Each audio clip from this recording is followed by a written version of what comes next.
My wife and I had just finished shopping for our son's 21st birthday at Northgate Mall. I went ahead to grab the truck while she stepped aside to take a call from the hospital. I didn't think twice about it. That was her life, always on call. I was almost at the vehicle when an older parking attendant approached me. "Is that your wife?" he asked quietly. I nodded. He glanced back at her, then pulled out his phone. "Sir, you might want to see this." 30 seconds later, what he showed me made my stomach drop. "Welcome to Family Revenge Stories. I'm truly grateful you're here. Before we dive deeper, tell me in the comments, where are you watching from today? I love seeing how far these stories travel.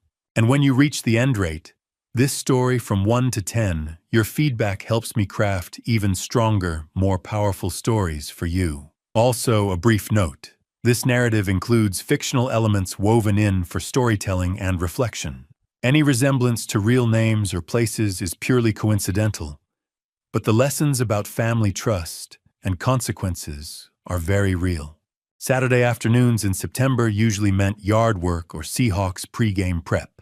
But this Saturday, September 7th, 2024, Diane had convinced me to spend the afternoon at Northgate Mall hunting for Evan's 21st birthday gift. "He's not a kid anymore," she'd said that morning over coffee. "Let's get him something grown up." We'd spent 3 hours wandering through department stores, finally settling on a TAG Heuer watch that made my wallet weep. But Evan was graduating with his engineering degree next spring, and Diane insisted he deserved something that would last. We were heading back to the truck, shopping bag swinging, when her phone rang. "Seattle Grace," she said, glancing at the screen. Her expression shifted instantly from relaxed to alert. "This is Diane Thornton." I watched her face change as she listened. Her free hand came up to rub her temple the way it always did when stressed. "How high is the fever? CT results right. Give me 20 minutes. She ended the call with an apologetic smile. "Emergency in the ICU, doctor. Prescott's out sick, and they need authorization for a transfer." "I'm so sorry, babe." "It's fine," I said, swallowing disappointment. That's the job. I need to call Dr. Vaughn to coordinate. She was already pulling up contacts. "Can you grab the truck? I'll meet you at the entrance." You know how he is with details. This might take a few minutes. Dr. Vaughn. The name didn't register then, it would later. I took her bags and headed across the parking garage while she stepped aside, phone already at her ear. Our silver Silverado was parked on level 3 west corner, same general area. I always chose a habit from my military days when finding your vehicle quickly mattered. The concrete structure was packed with Saturday shoppers, fluorescent lights, casting harsh shadows across rows of SUVs. I was 30 feet from the truck when the parking attendant approached. He was older, late 50s maybe, with gray-streaked dark hair and a weathered face. His uniform hung loose on a wiry frame, but his eyes caught me. Sharp. Careful. Like a man about to deliver bad news and hating it. "Excuse me, sir." I stopped keys halfway out. "Yeah." He glanced past me toward where Diane stood with her back to us, still on her phone. When he looked back, something in his expression made my stomach tighten. "Is that your wife?" he asked quietly. "The woman in the blue jacket." I followed his gesture. Diane was 50 feet away, animated on her call, gesturing the way she always did when explaining something complex. Even from here, I could hear her laugh, bright and genuine, that laugh. The one I hadn't heard directed at me in months. "Yeah, that's Diane." My voice came out cautious. "Why?" His jaw tightened. He pulled out his phone, tapped the screen, then seemed to steel himself. "My name's Vincent. I work here Tuesday through Saturday." He paused. 2 weeks ago, I saw something I've been debating whether to tell you about." Another pause.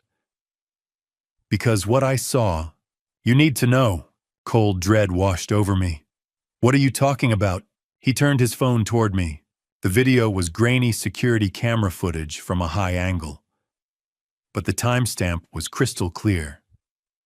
August 24th, 2024. 3:47 p.m. This same garage, this same level. There was Diane, with a man in surgical scrubs. He stood too close, hand resting on her hip with casual familiarity. She laughed that same laugh, and then he leaned in. The kiss wasn't quick or uncertain. It was practiced, comfortable, the kind that came from repetition. 30 seconds of video, 25 years of marriage shattered. I watched it twice, forcing myself to catalog details through the shock. The man was younger, mid-40s maybe, fit, confident. And Diane's body language was relaxed, leaning into him. This wasn't their first time. This wasn't a mistake.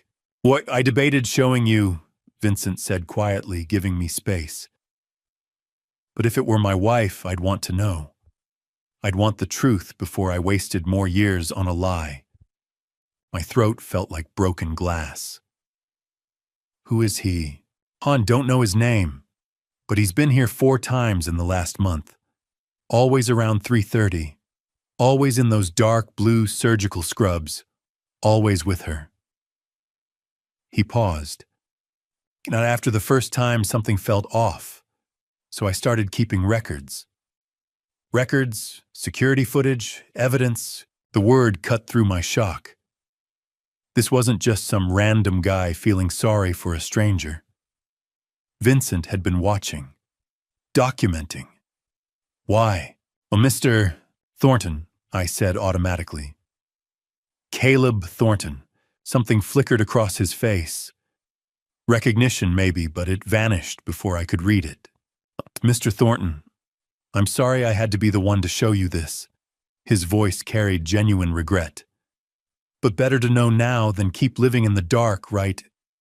I nodded, not trusting my voice. In the distance, Diane laughed again, still oblivious. She looked happy, carefree, like a woman who'd successfully balanced her Saturday with her husband, and her Saturday with her what? Her colleague, her lover. My mind raced through memories, rewriting them. Every late hospital shift, every weekend on call, every time she'd come home exhausted, smelling like antiseptic. How many had been real? How many had been him? But even through the rage and betrayal churning in my gut, 12 years of military intelligence training kicked in. I'd spent a career as an analyst, learning to process information without emotion, to wait for the complete picture before acting, to understand that premature moves lost wars. Don't react. Gather intelligence. Confirm everything. Then strike with precision. "Thank you," I told Vincent. My voice was steady, controlled. "I appreciate you telling me." He studied me for a long moment. "You're not going to confront her right now?" Not yet." I glanced at Diane wrapping up her call. "Not here." Something like respect crossed his features. "If you need anything more, evidence, testimony, whatever, you know where to find me. Tuesday through Saturday, 2 to 10. I filed that away and forced myself toward the truck. By the time Diane reached me, I had my expression locked down. Neutral. Just tired from shopping. "Crisis averted," she said brightly, sliding into the passenger seat. "You know how Dr. Vaughn is, always panicking over nothing." She set her phone in the cup holder and smiled that smile I'd fallen for 26 years ago. "Thanks for grabbing the car, babe. My feet are killing me." Dr. Vaughn, the name landed like a physical blow. The man in the scrubs. The man she'd been kissing 2 weeks ago. The man she'd just spent 10 minutes coordinating with. "No problem," I said, starting the engine. She talked the whole drive home, hospital politics. Evan's birthday plans, a new restaurant we should try. I made appropriate sounds, nodded at the right moments, even smiled when she touched my arm.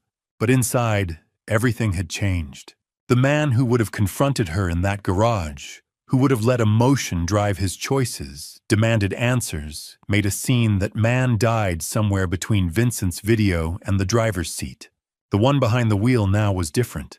Someone who understood that showing your cards too early meant losing everything. Someone who knew real victory required patience, planning, and cold calculation. Dr. Vaughn. I filed the name with everything else. The timestamps, the scrubs, Vincent's careful documentation. The way Diane said his name, familiar, casual, like someone she spoke with daily. My hands stayed steady on the wheel. My voice stayed calm, answering her questions. My face showed nothing but a tired husband after a long day of shopping. But behind that mask, a different man was taking notes, calculating, planning. This wasn't over. It was just beginning. The house was dark when we pulled into the driveway. Bellevue's suburbs had that September quiet lawn, sprinklers on timers, porch lights glowing yellow, the distant hum of I-405 fading to white noise. Normal, peaceful, a different lifetime. Diane hummed while brushing her teeth some off-key pop song. I watched through the bathroom mirror as she caught my eye and smiled, genuine, warm, nothing to hide. Long day, she said, rinsing her toothbrush. But Evan's going to love that watch. Yeah, he will. She kissed my cheek and pulled back the covers on her side. Our bed. The one we'd picked out 15 years ago. The one where we'd whispered about our son's grades and college applications and whether he was ready for the world. How much of that had been real? I went through my routine on autopilot, teeth contacts, out phone on the nightstand. Diane was already under the covers, scrolling through something on her phone. Blue light illuminated her focused expression. Then she placed it under her pillow. Not on the nightstand, not beside her, under the pillow. I'd watched her do this for months without questioning it. My alarm's too loud on the nightstand, she'd explained once. This way the vibration wakes me without disturbing you. Considerate, thoughtful, reasonable. Now I knew better. I climbed in, turned off my lamp, stared at the ceiling. The house settled with familiar creaks. The furnace kicked on. A dog barked twice down the street. Diane's breathing evened out within minutes. She'd always been a quick sleeper, planes, waiting rooms, the couch during Seahawks games. I used to envy that. Tonight I watched the digital clock. 11:47, 12:13, 1:28. At 2:04 a.m. her phone buzzed under the pillow. Soft, muffled. But I was so wired I heard it clearly. Diane shifted. Reached under the pillow, fingers brushing the phone. Then she smiled. Still asleep. A small, unconscious curve of her lips. Who makes you smile like that, even in your dreams? Dr. Vaughn, dark blue scrubs, confident hands. That practiced kiss. I forced myself to breathe. 4 counts in 4, hold 4 out. Box breathing from my army days. Staying calm under fire. Because this was fire. My mind cycled through the past 8 months. Vincent had said 4 times in the last month, which meant this had been going on longer. 8 months of signs I'd missed. The gym bag in her trunk that never needed fresh clothes. The new perfume she'd started wearing in June, floral, expensive, not her usual scent. Her phone always face down. Now passcode locked, notifications hidden. Work's been stressful, she'd said when I'd asked. Hospital politics, budget cuts. I'd believed her. Why wouldn't I, 25 years? A son, a mortgage, joint accounts, retirement dreams. You don't question solid ground until you're falling through it. The rage came in waves. I wanted to shake her awake, demand answers, throw that phone across the room. Make her look at me while I asked who Dr. Vaughn was and how long she'd been lying. But under the rage ran something colder. 12 years as a military intelligence analyst had taught me that emotion kills strategy. Acting on impulse gets people hurt. The person who gathers information and strikes at the right moment wins, not the person who strikes first. If I confronted her now, what did I have? One security video. A A suspicious phone habit. Gut feeling. She'd deny it, explain it away. Maybe accuse me of paranoia of not trusting her, and I'd have shown my hand before knowing the full game. No, better to investigate, document, build evidence that would hold up when I needed it. I needed a private investigator, someone who could follow her, confirm Vincent's video, find more. Bank records, phone records, patterns, because if this was real, and I knew it was, I needed to protect myself. Protect Evan, protect everything I'd built. At 3:47 a.m., her phone buzzed again. This time, she didn't smile, but she reached for it, still asleep, pulling it closer like a child with a teddy bear. I closed my eyes and counted breaths. Morning crawled forward. 4:15, 5:02, 6:33. When Diane's alarm went off at 7, I'd been awake 8 hours straight. She stretched, yawned, rolled over, smiling. Morning, babe. Sleep okay. Like a rock. Downstairs, I went through motions. Started the coffee maker she'd insisted we needed 2 Christmases ago. Pulled out eggs, butter bread.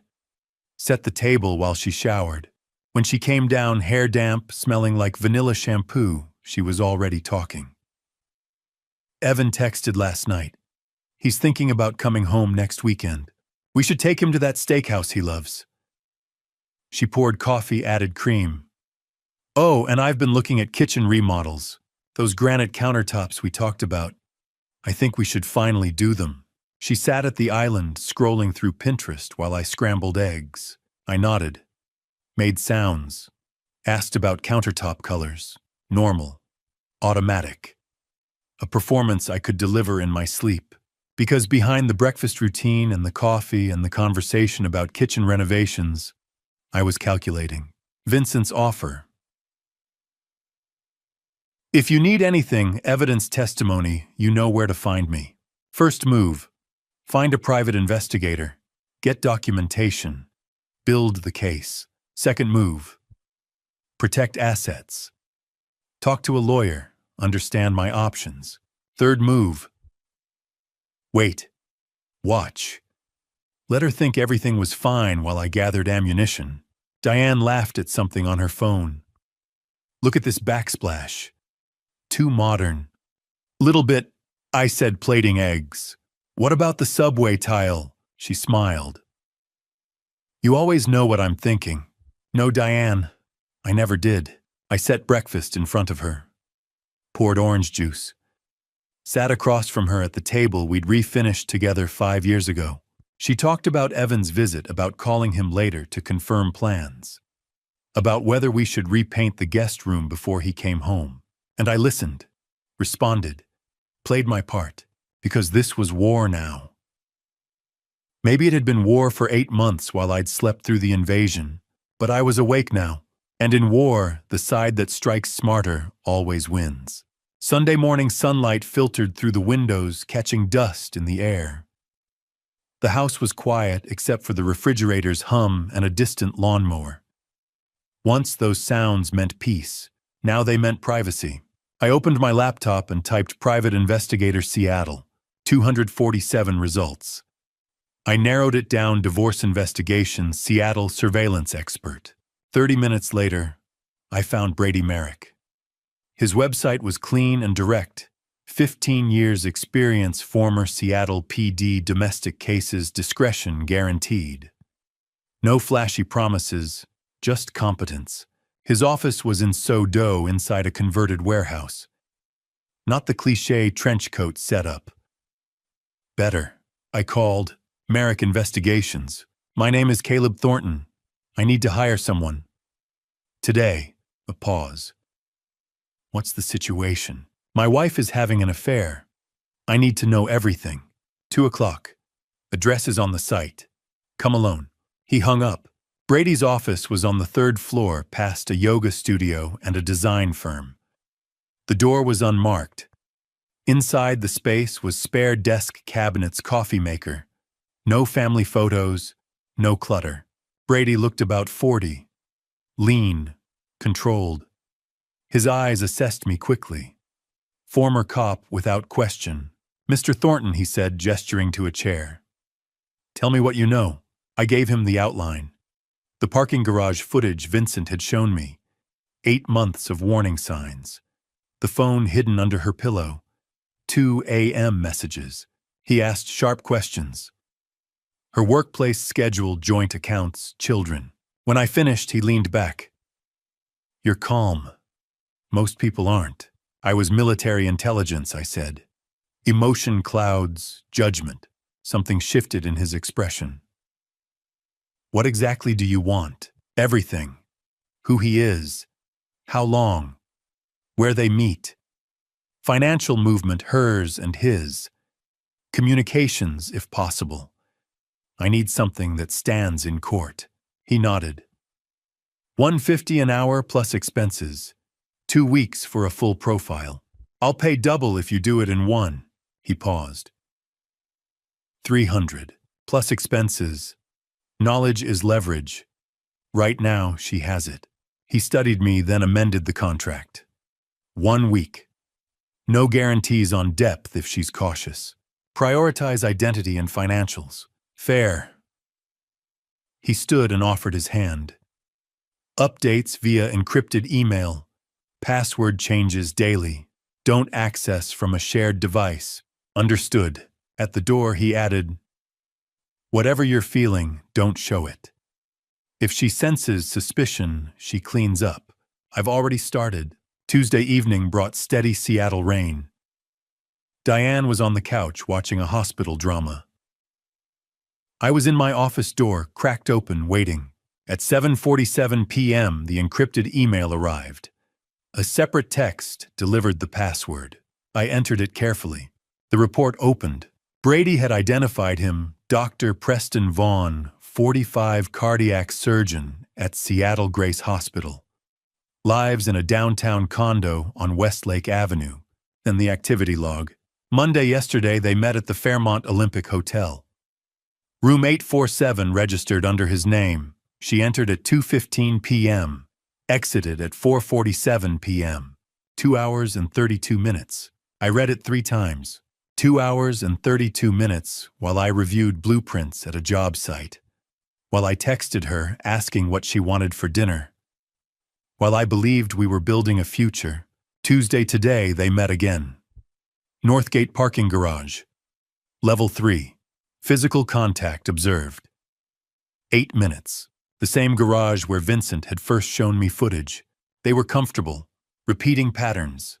The financial summary noted irregular transfers in our joint account. Brady was still investigating, but preliminary review suggested funds were moving. I leaned back. Dr. Preston Vaughn. A real man with a title and an address. A person who had been touching my wife, booking hotel rooms, messaging her at 2 in the morning. My chest tightened. 25 years reduced to timestamps and receipts. But beneath the pain was something colder information. Evidence.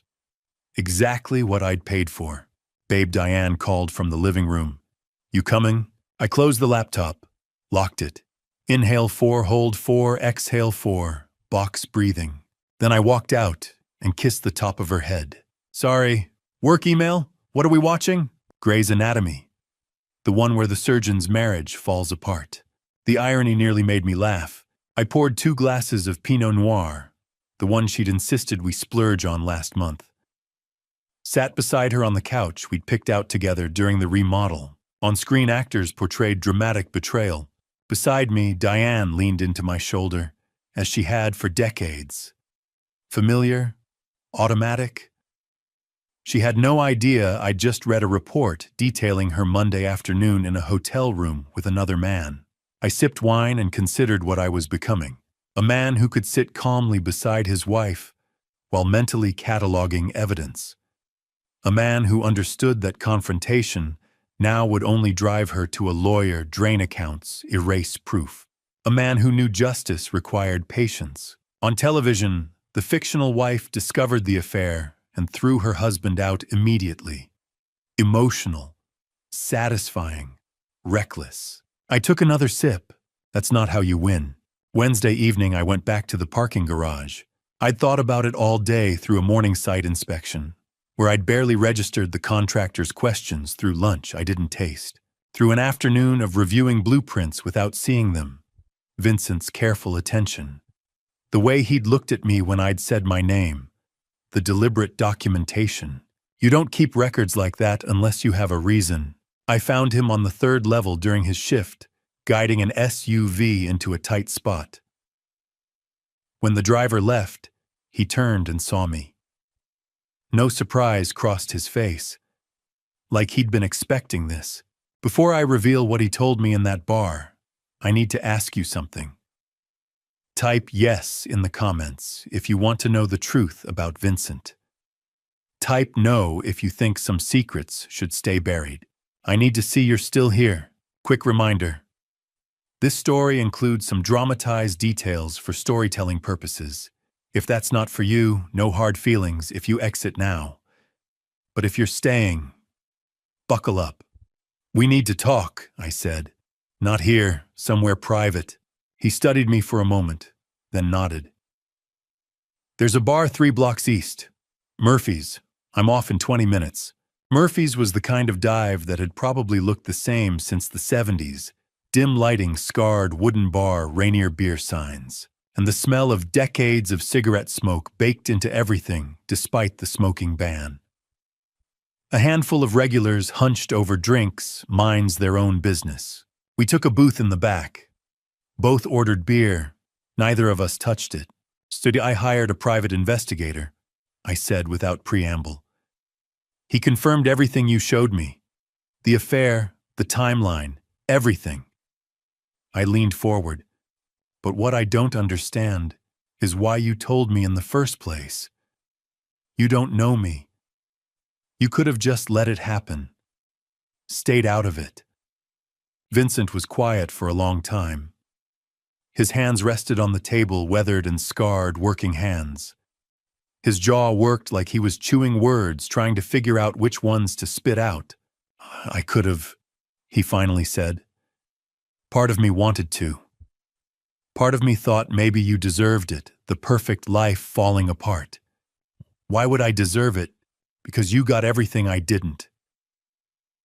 He met my eyes. But then I watched you. Really watched you. And I realized you didn't know. About any of it. The affair. The other thing. What other thing? Vincent reached into his jacket and pulled out a photograph. Old, creased at the edges, colors faded.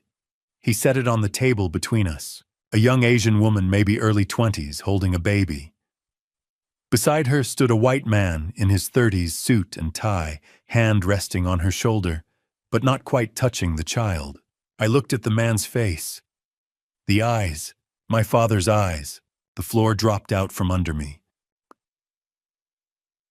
His name was Thomas Thornton, Vincent said quietly. 58 years ago, he had an affair with my mother while on business in Sacramento.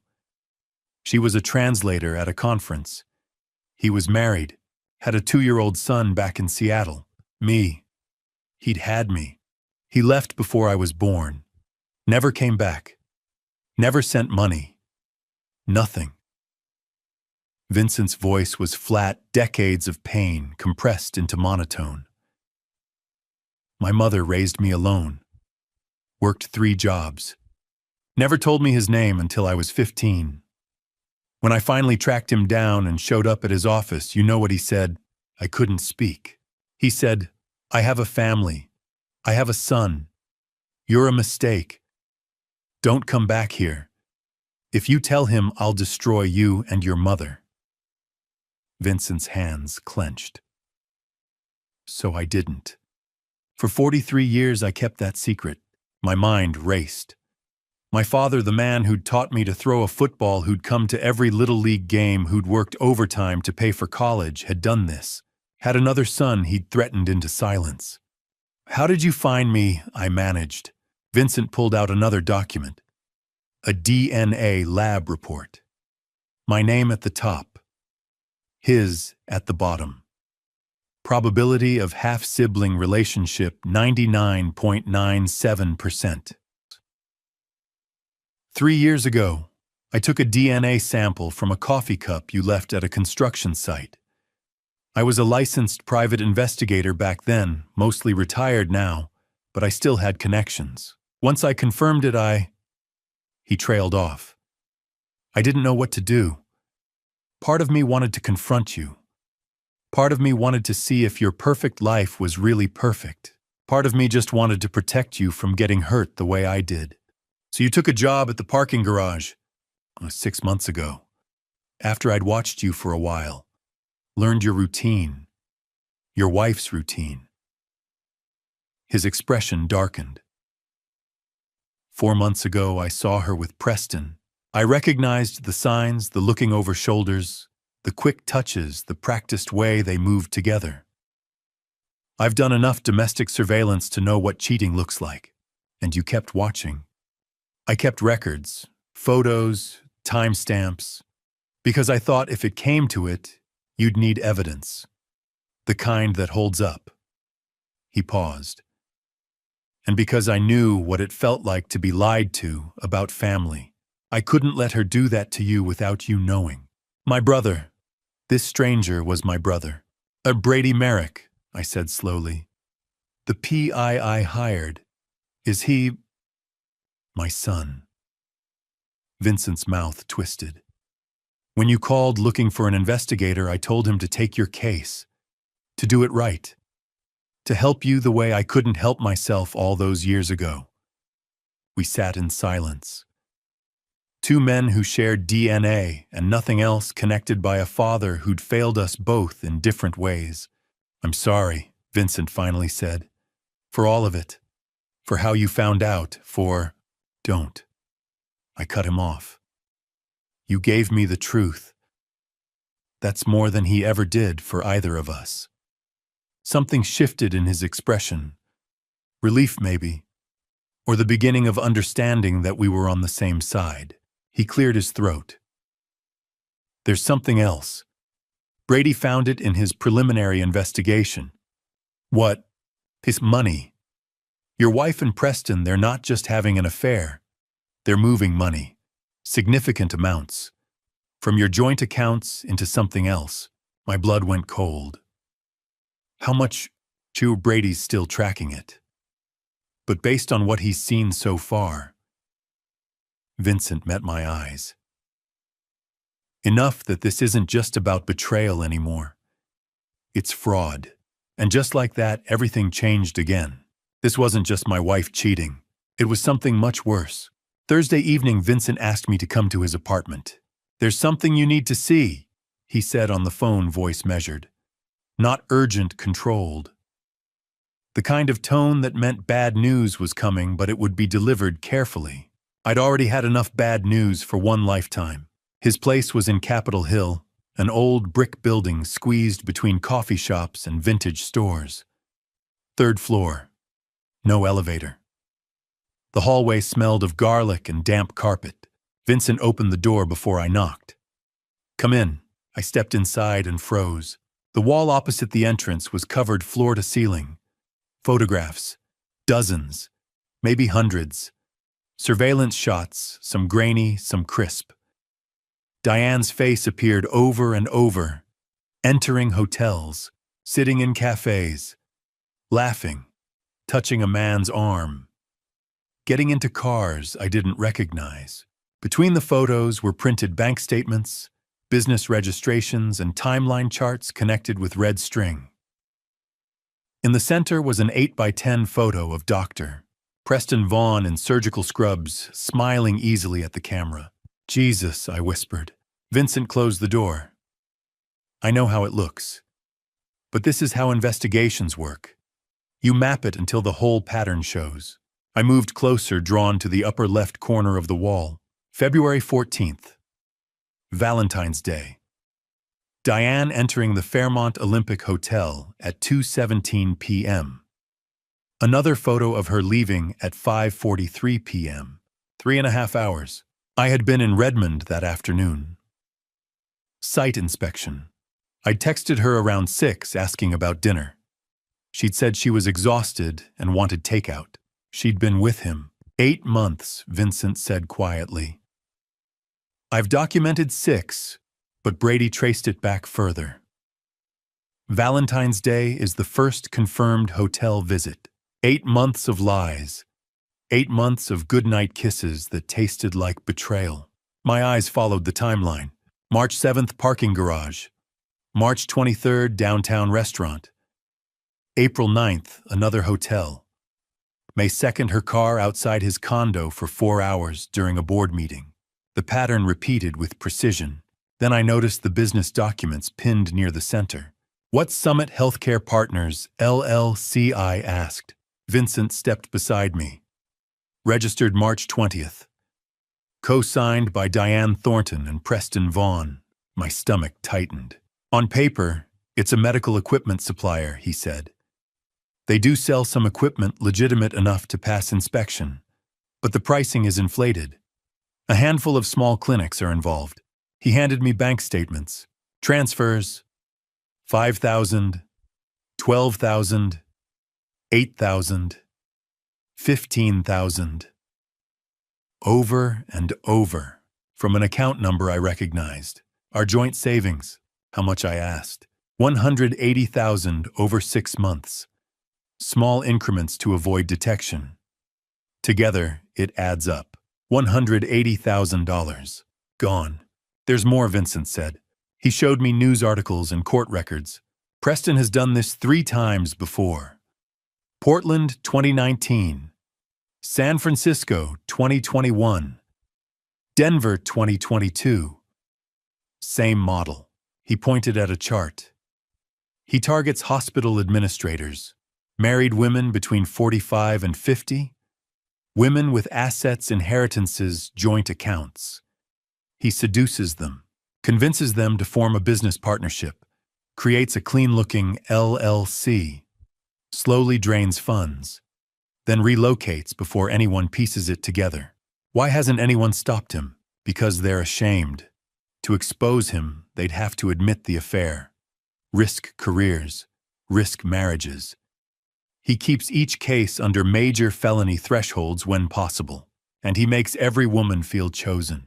I stared at the list of cities. Portland, San Francisco, Denver, Seattle, a pattern. Who were they? I asked. I don't have all the names. But this one, he handed me a card. Dr. Audrey Kingsley, San Francisco. She was victim number 2. She's also his ex-wife. He married one early on, before he refined the process. She lost her job when the affair surfaced. He drained a $400,000 inheritance before disappearing. Vincent met my eyes. She's been waiting for someone to stop him. When I explained your situation, she agreed to talk. She's flying in tonight. When? Tomorrow, if you want. I turned back to the wall. A recent photo caught my attention. Diane in a cafe last week laughing. Preston leaning forward, intent on her face. She looked alive, happy. She had no idea. She doesn't know, does she? I asked. Almost certainly not, Vincent replied. That's his skill. He makes every woman believe she's the exception, that what they have is rare. I thought about Diane defending him at dinner, about the way she said his name, about how convinced she must be that this was love. She was a victim, like Audrey Kingsley, like the others.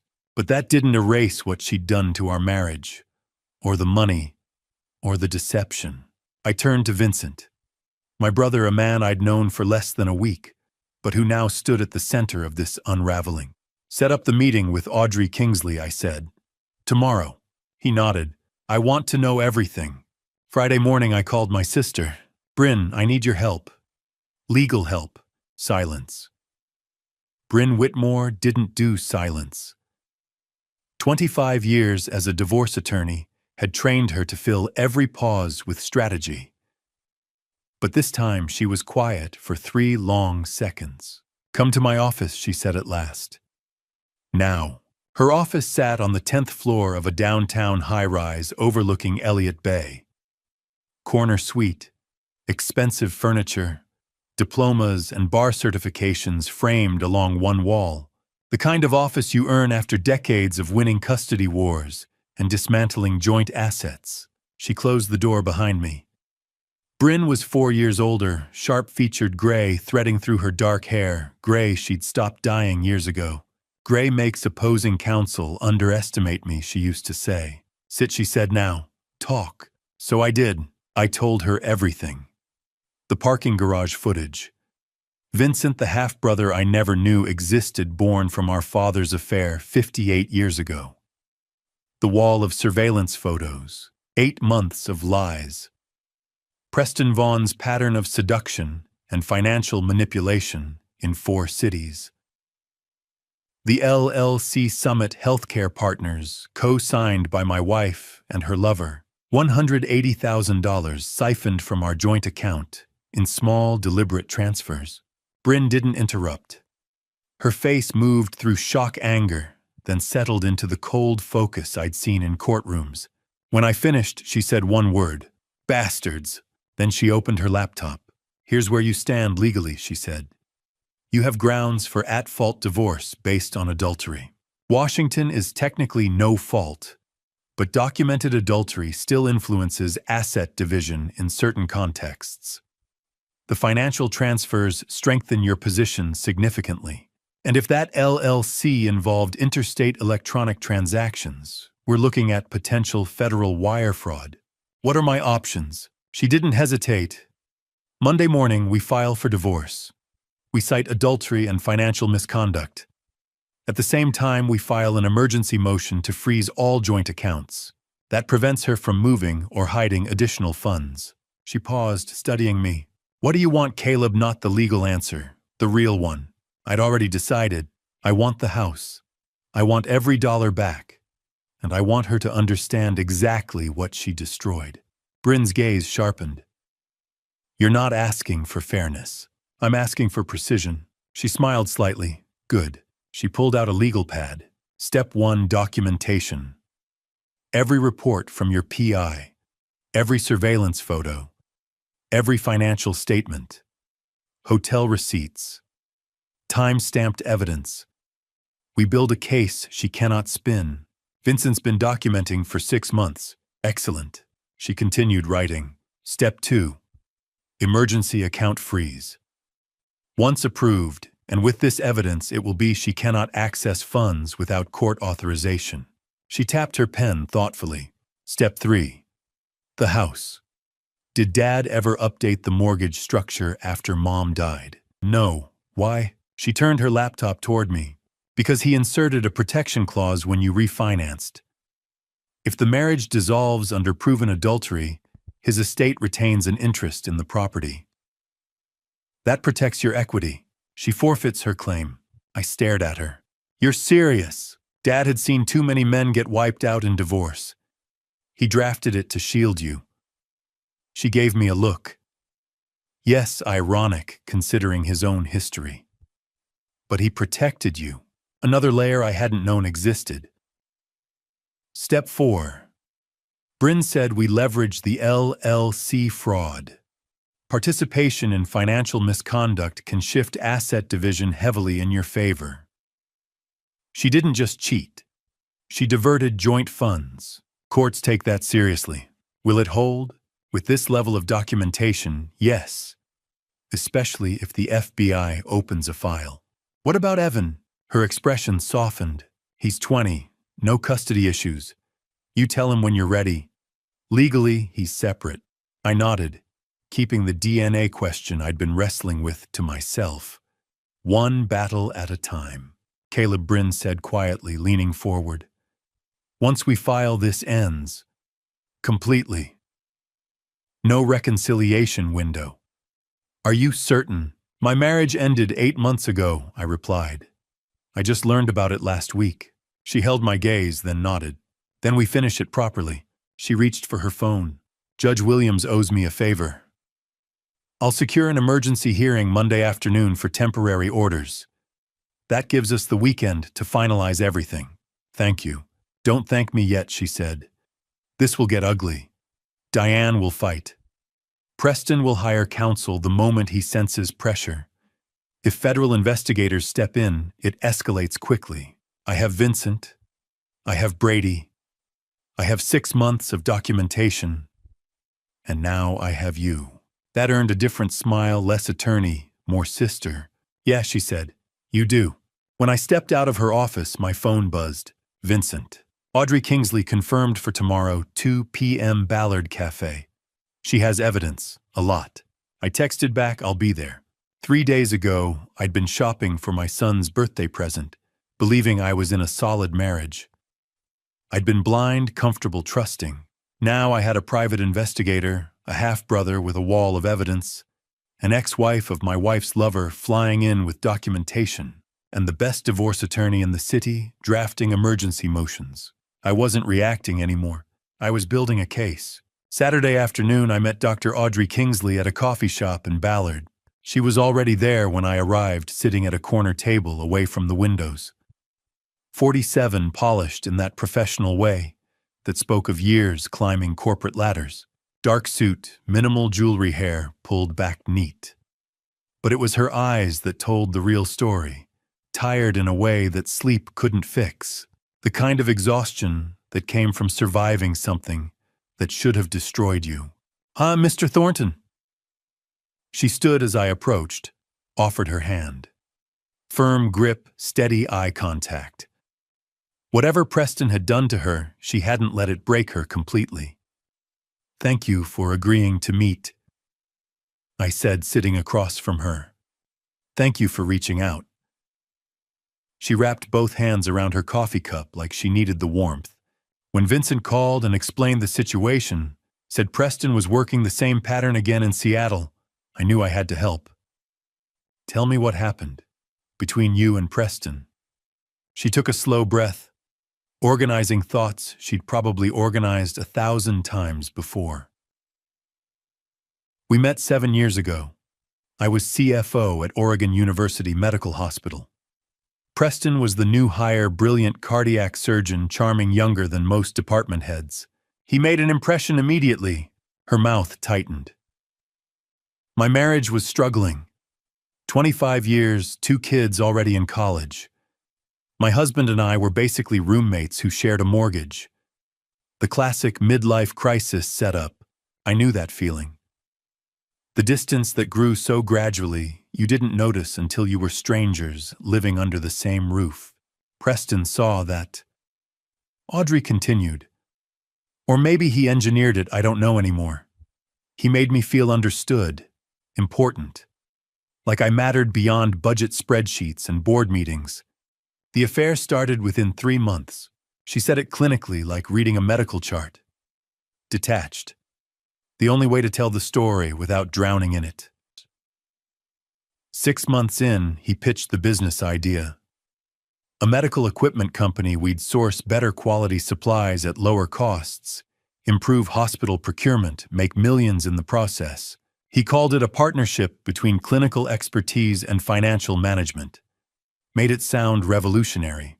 And how much did you invest? $400,000. My mother's inheritance. Everything she'd left me. Her jaw clenched. The equipment was real. The company was legitimate on paper. But the prices Preston charged were inflated by 3, sometimes 400%. And the contracts he negotiated somehow always seemed to benefit his other ventures. When did you realize? Too late. By the time I started asking questions, Preston had already structured everything to look like I was the one manipulating hospital contracts. When the internal investigation started, he had his lawyers ready. They convinced the board it was mutual misconduct, that I was equally guilty. I had to sign an NDA to avoid criminal charges. Her hands trembled slightly around the cup. My husband filed for divorce when everything came out. The hospital terminated my position. I lost my job, my marriage, my reputation, and $400,000. Preston moved to San Francisco with a clean record and a new position, and did it again. See, at least twice more that I can confirm. San Francisco, then Denver. Maybe others I don't know about. She pulled out a folder from her bag. I've been building a file. Breaking my NDA could cost me legally, but I'm tired of watching him destroy people. She opened the folder. Inside were printouts, LinkedIn profiles, news articles, court records, financial documents. Photos of 3 women besides herself, all professional, well-dressed 40-something. All with that same tired look in their eyes. San Francisco, hospital administrator. Divorced, lost approximately $300,000. Denver, another hospital administrator. Same story, $250,000 gone. And now your wife in Seattle. The pattern was crystal clear when laid out like this. Hospital administrators, late 40s, married, assets. The same script playing out city after city, victim after victim. Why hasn't anyone stopped him? I asked. Shame, Audrey said simply. These women, myself included, would have to admit to affairs, risk what's left of our careers and reputations. The NDAs are ironclad. The hospitals want to avoid scandal, and Preston's smart about keeping amounts below felony thresholds in most jurisdictions. She leaned forward. But if we could get multiple victims to testify together, build a federal wire fraud case instead of local criminal charges, maybe we could actually stop him. I want to do more than stop him, I said. I want to catch him in the act. Get him on record admitting what he's done. My wife doesn't know I know about the affair. She thinks her secret is safe.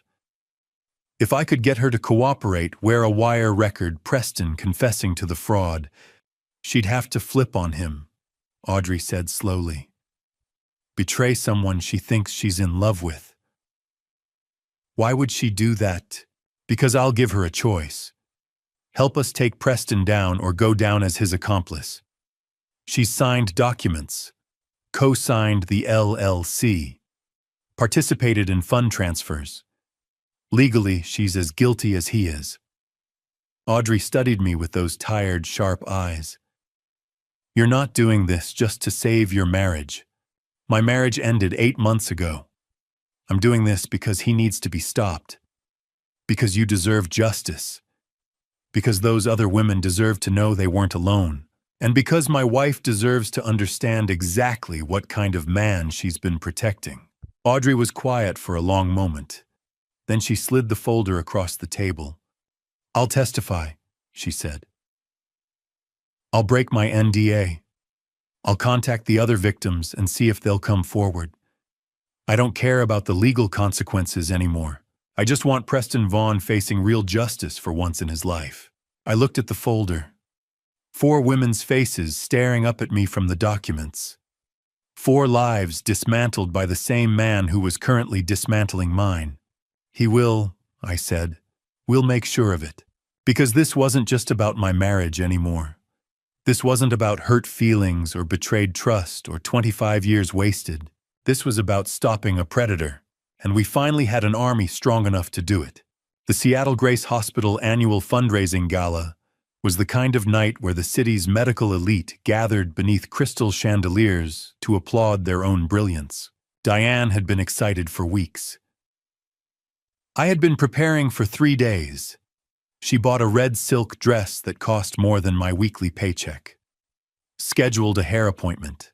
Talked endlessly about board members, wealthy donors, and department heads angling for promotion. That morning I rented a tuxedo. The clerk asked if it was for a wedding. Something like that, I told him. Now we stood in the Fairmont Olympics Grand Ballroom, the same hotel where she'd spent Monday afternoons in room 847 with Preston Vaughn, and I watched her perform. She glided between hospital administrators, laughing lightly, kissing cheeks, embodying the devoted executive's wife. She was still the woman who had caught my eye 25 years ago, still beautiful, still magnetic, still capable of lighting up a room. I just hadn't realized that glow included 8 months of betrayal with a cardiac surgeon. Vincent was outside in a valet uniform arranged through an old private investigator contact. Bryn stood near the bar in black, poised and watchful, playing my supportive sister while serving as legal witness. Under my rented tuxedo shirt pressed flat against my chest, a recording device captured everything. Washington was a one-party consent state. Every word spoken tonight would be documented. "There's Dr. Von," Diane said, touching my arm. Her eyes had already found him across the room. They always did. "I should introduce you. He's been incredibly helpful with board politics. Lead the way." She laced her fingers through mine, her wedding ring flashing beneath the chandeliers, and guided me through the crowd. Preston stood at the bar among surgeons in tailored suits, radiating the confidence of men who held beating hearts in their hands. He was tall, fit, composed, the kind of doctor patients trusted instantly. His gaze found Diane before we reached him. I saw it recognition heat, then the swift shift to professional neutrality. He was practiced. "Comfortable," Dr. Von, Diane said warmly. "This is my husband, Caleb Thornton." He extended his hand. "Mr. Thornton, a pleasure." His grip was firm. His eyes assessed me in seconds, construction worker mid-50s, not part of this world. I watched him dismiss me as harmless. "Diane speaks highly of you," I said evenly. "She's invaluable to the hospital." He replied, smiling at her in a way that suggested something private. "I'm sure." I let silence linger. "She's told me so much about you these past few months. I feel like I already know you." A flicker crossed his face. "Your work," I continued casually. "Your investment advice. Your ventures, Summit Healthcare Partners. Diane mentioned your co-founders." The color drained from him. Diane's grip tightened. "Caleb. I've been studying how that company operates," I said, lowering my voice slightly. "Pricing structures, vendor contracts, transfer patterns. Construction teaches you to respect documentation." "I don't know what you're implying," Preston said. "I know everything," I replied quietly. "Every meeting, every transfer, every hotel room. Fairmont Olympic. Room 847. Monday afternoons, 2.5 hours on average. Summit Healthcare Partners, registered March 20th. Co-signed by you and my wife. $180,000 transferred from our joint accounts in 6 months." Diane made a small, strangled sound. Preston's charm dissolved. His eyes hardened. "You don't know what you're dealing with." "Try me." He leaned closer, voice sharp. "I have friends, board members, city council. I'm a respected cardiac surgeon. You're a construction worker." His lip curled faintly. "Who do you think they'll believe?" I smiled. Because he had just handed me exactly what I needed, recorded, preserved. "Let's find out," I said. Then I raised my voice just enough for nearby guests to glance over. "Very nice meeting you, Dr. Vaughn. Enjoy the evening." I turned and walked away without looking back, leaving them frozen beneath crystal light and polished marble. Behind me, panic spread in subtle ripples. Vincent stood near the entrance, arms crossed, watchful. He caught my eye and gave a single nod. Phase 1 was complete. I stepped outside into the cool night air, the ballroom's music muffled behind heavy doors. My pulse finally began to slow. Everything had unfolded exactly as planned. Diane followed minutes later, her heels striking the pavement sharply. "What have you done?" she demanded, voice trembling. "Nothing," I said calmly. "Yet." The car waited at the curb. Vincent opened the door for her with professional neutrality, as though he were just another valet, not a witness to a collapsing marriage. Inside, the silence was suffocating. "You're embarrassing yourself," she hissed. "You have no idea how powerful Preston is." "I'm aware," I replied. She stared at me, searching for uncertainty. She found none. "Caleb," she said, softer now. "We can talk about this at home." "We are talking." Her mask slipped just slightly. Fear crept into her eyes. What she didn't know was that the device under my shirt was still recording. Every accusation, every threat, every admission. The legal battle ahead would not rely on rumors or whispered suspicions. It would rest on evidence, financial records, corporate filings, transaction logs, and now recorded words spoken in anger. She thought tonight had been about humiliation. It hadn't. It had been about leverage. Vincent handed me the car keys at the valet stand. His eyes asked a silent question. "You okay?" I gave him a single nod. "It's done." Diane followed me across the parking garage without speaking. Her heels clicked against concrete, echoing in the cavernous space. Still in shock, maybe, or already calculating her next defense. I opened the passenger door for her, 25 years of muscle memory, and she slid in mechanically, that red dress pooling around her legs. I closed the door, walked around to the driver's side, got in, started the engine. The silence between us was already suffocating. I pulled out of the Fairmont's garage and onto the wet Seattle streets. Rain had started while we were inside, soft at first, then building to a steady rhythm against the windshield. Diane sat rigid beside me, staring straight ahead, hands folded in her lap. She didn't speak until we merged onto UI-5 heading north toward Bellevue.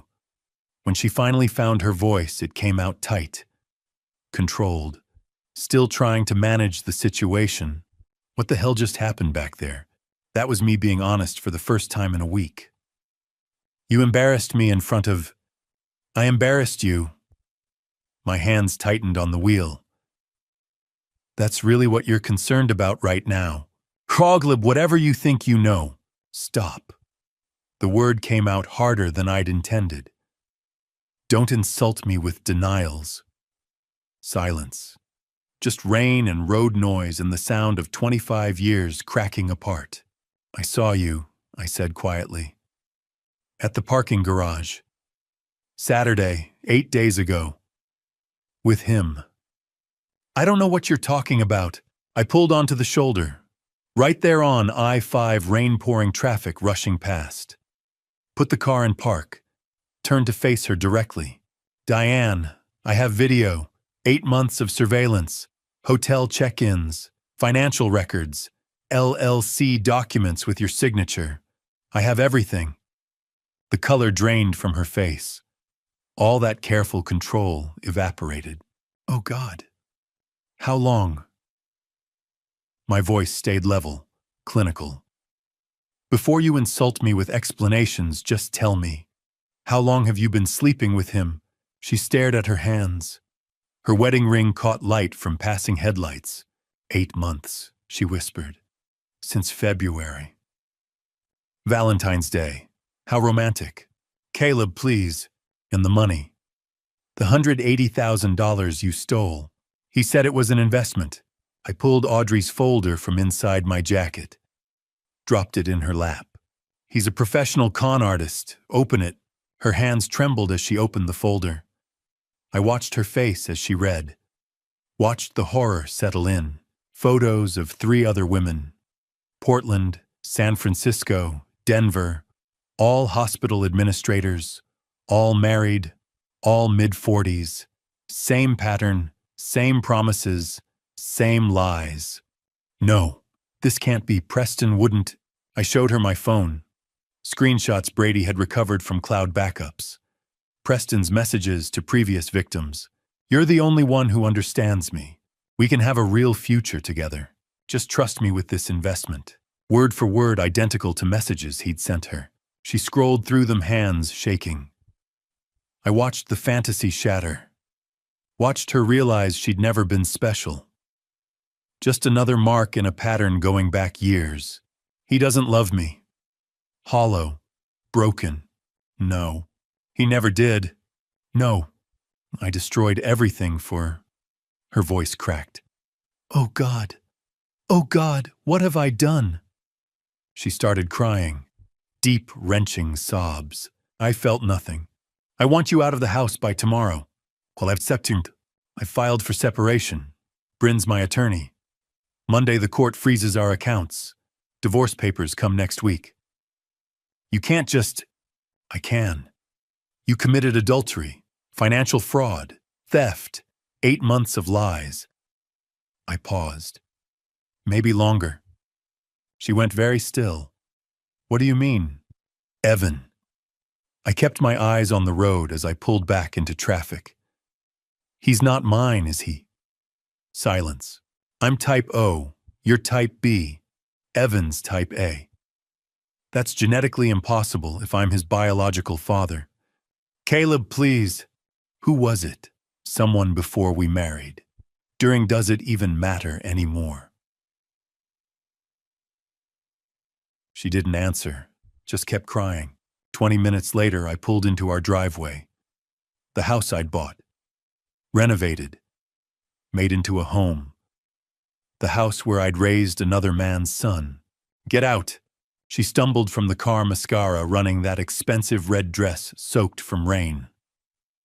I watched her fumble with her keys disappear through the front door. I sat there, engine idling, rain drumming on the roof. Tomorrow, everything would change. Monday, the legal machinery would start. By next week, divorce papers would be served. By next month, it would be over. But tonight, I just sat in my driveway and felt the weight of 25 years turning to ash. Not satisfaction, not victory, just a hollow, aching emptiness where my marriage used to be. The DNA test results arrived Monday morning via encrypted email. I sat in Bryn's office staring at the laptop screen, reading the lines over and over.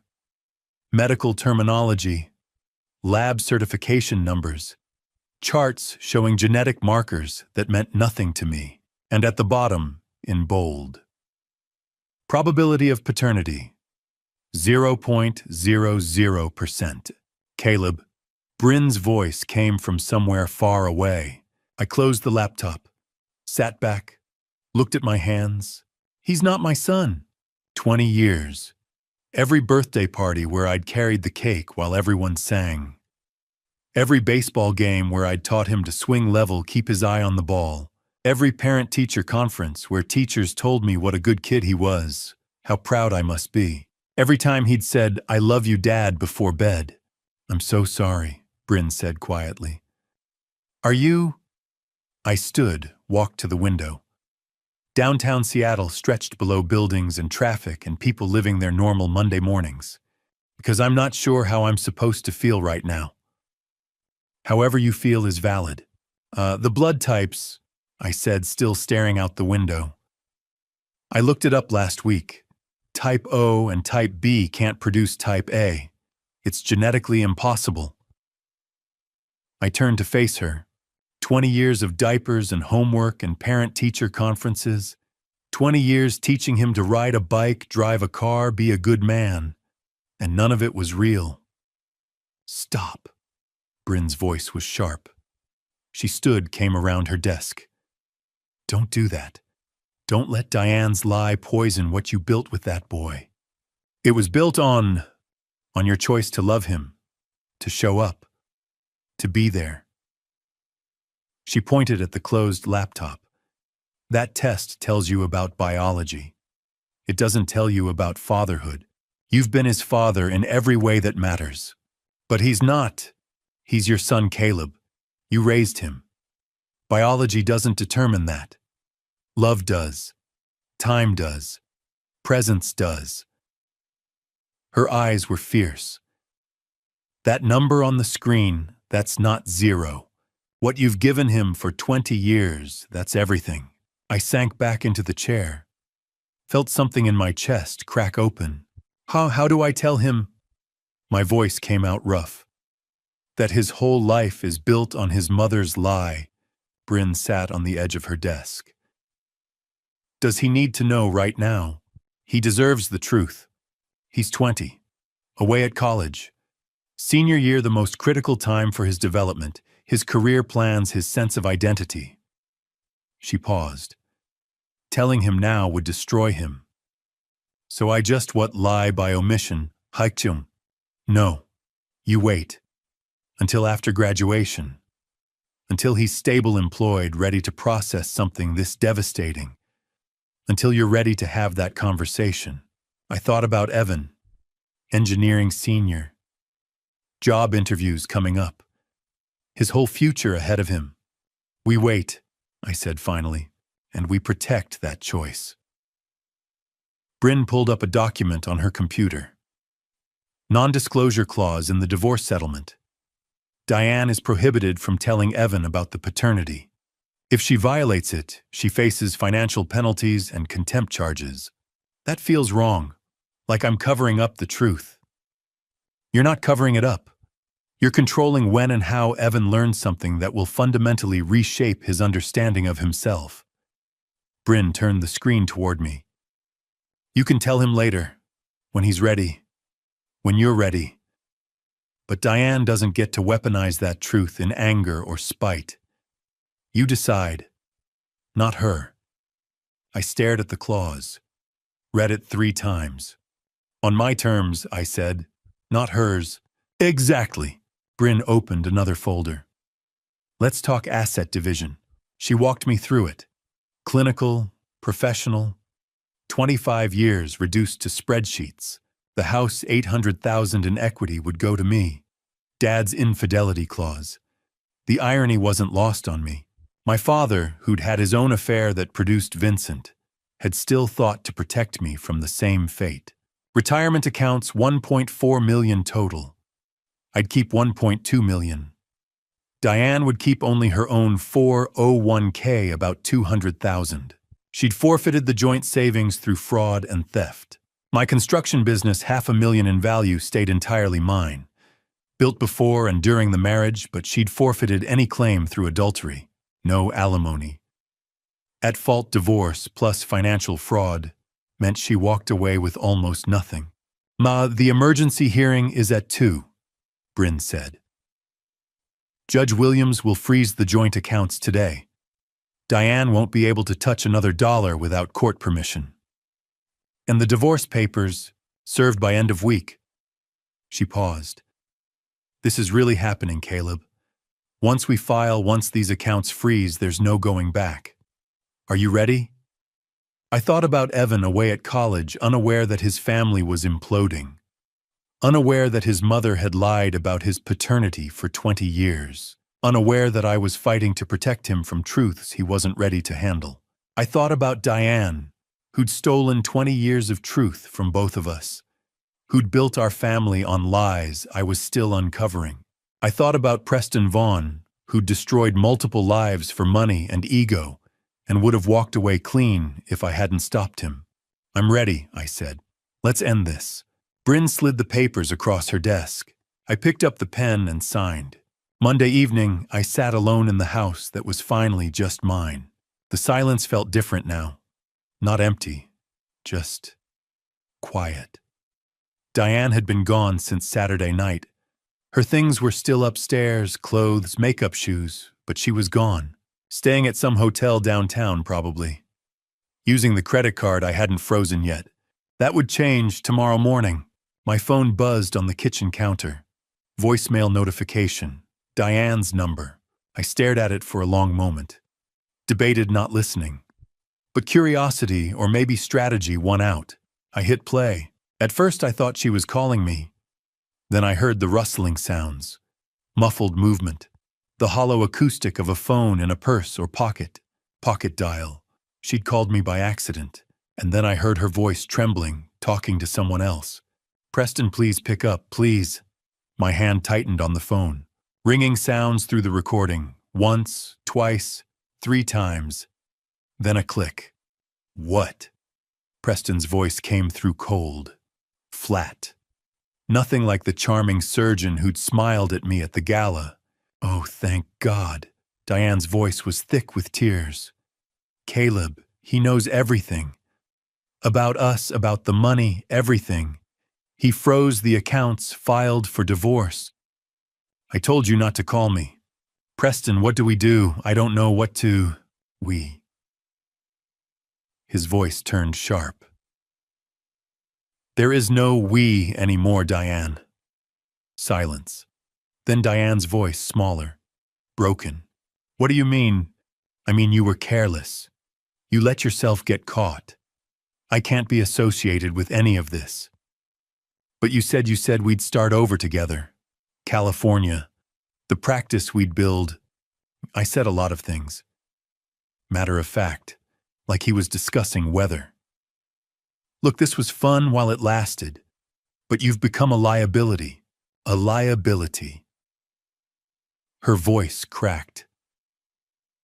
Preston, I left everything for you. My marriage, the LLC is in your name. The transfers came from your accounts. Your signature is on everything. Each word was a door slamming shut. Good luck explaining that to your lawyer. You can't just, Preston, please. Watch me. Click. The line went dead. For several seconds, there was nothing but the sound of Diane breathing. Then she started sobbing. Deep, wrenching sounds that might have moved me 2 weeks ago. Now I just listened clinically. Evidence. Every word was evidence. Oh, God, she whispered to herself through the tears. He never loved me. He was just using me all along. Oh, God, what have I done? The voicemail cut off. Time limit reached. I stood in my kitchen phone, still pressed to my ear, staring at nothing. Then I played it again, listened to the whole thing a second time. Preston's cold dismissal. Diane's realization hitting in real time. The confirmation that everything Audrey had told me was true. Preston Vaughn was a professional. He'd done this before. He'd do it again, unless we stopped him. I saved the voicemail. Forwarded it to myself via email. Backed it up 3 different ways. This was exactly what we needed. A knock at the door pulled me out of my thoughts. I opened it to find Vincent holding 2 bags of Chinese takeout. Figured you hadn't eaten, he said, walking past me into the kitchen like he'd been doing it for years instead of weeks.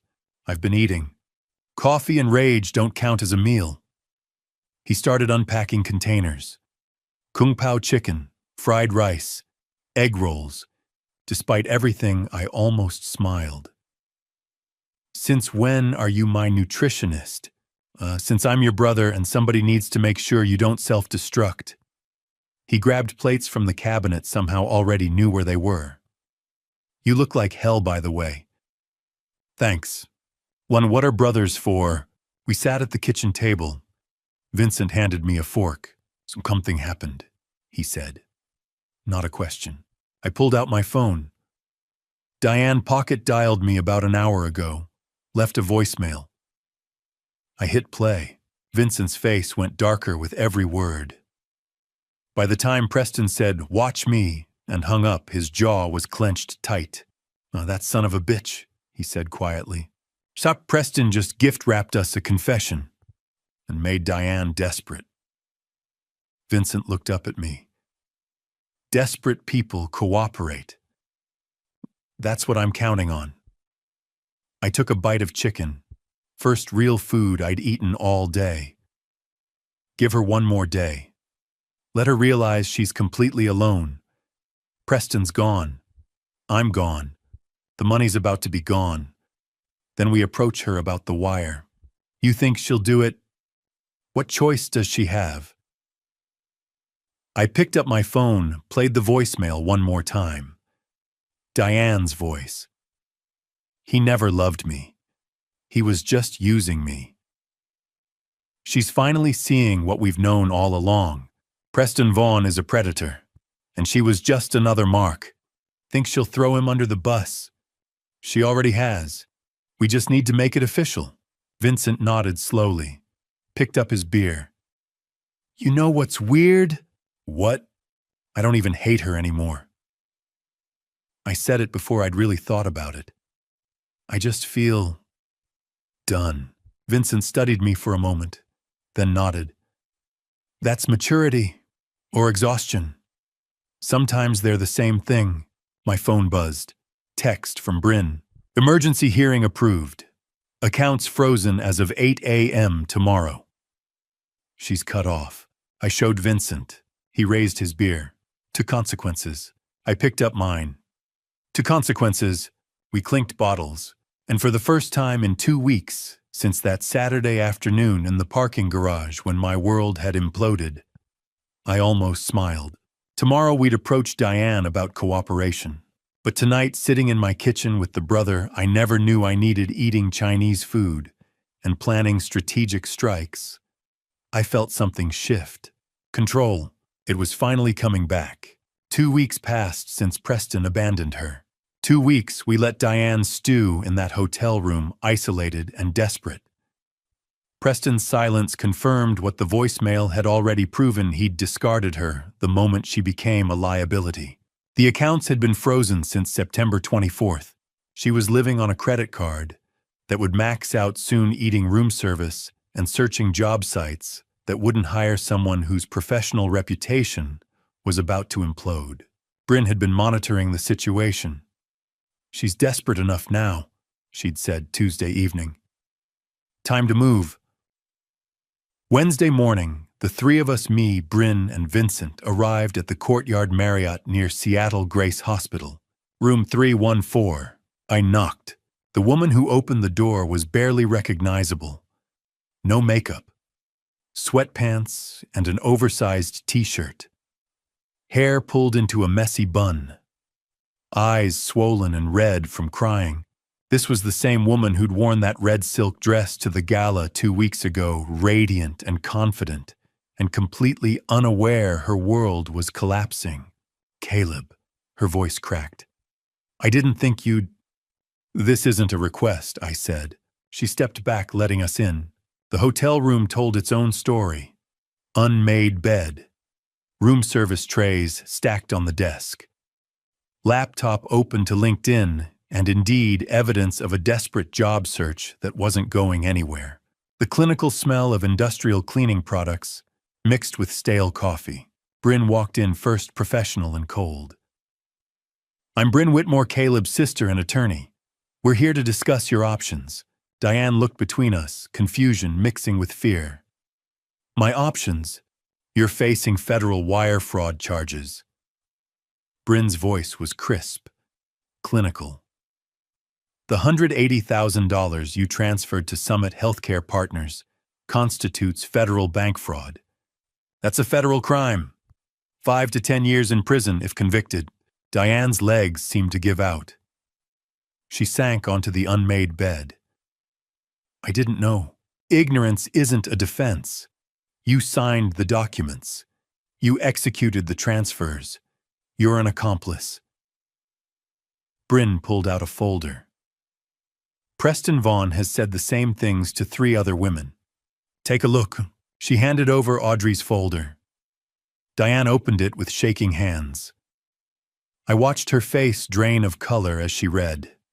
Portland, San Francisco, Denver. 3 women before her. Same pattern. Same lies. Same promises. "Oh, God," she whispered. "The FBI is building a case against him," Bryn continued. "They need someone who was involved, someone who can testify." Diane looked up slowly. "You want me to testify against Preston?" "Yeah, we want you to wear a wire," Bryn said. "Get him to admit the fraud on tape, then testify when the case goes to trial." "He'll destroy me." I spoke for the first time since entering. "He already destroyed you." My voice was calm, factual. Not cruel, but not kind either. "You lost your husband. You're about to lose your home. Your reputation is gone. Preston doesn't care about you. He hasn't called back because you're no longer useful to him." Diane flinched like I'd slapped her. "Here are your options," Bryn said. "Cooperate and we can keep this quiet. Immunity deal, sealed records, no publicity. You lose Caleb and the house, but you don't lose Evan. You don't go to prison. You get a chance to rebuild some kind of life." She paused, letting that sink in. Or don't cooperate. We prosecute you alongside Preston. You lose everything, including any chance at a relationship with your son." At Evan's name, Diane's head snapped up. "Did you tell him—" "No," I said.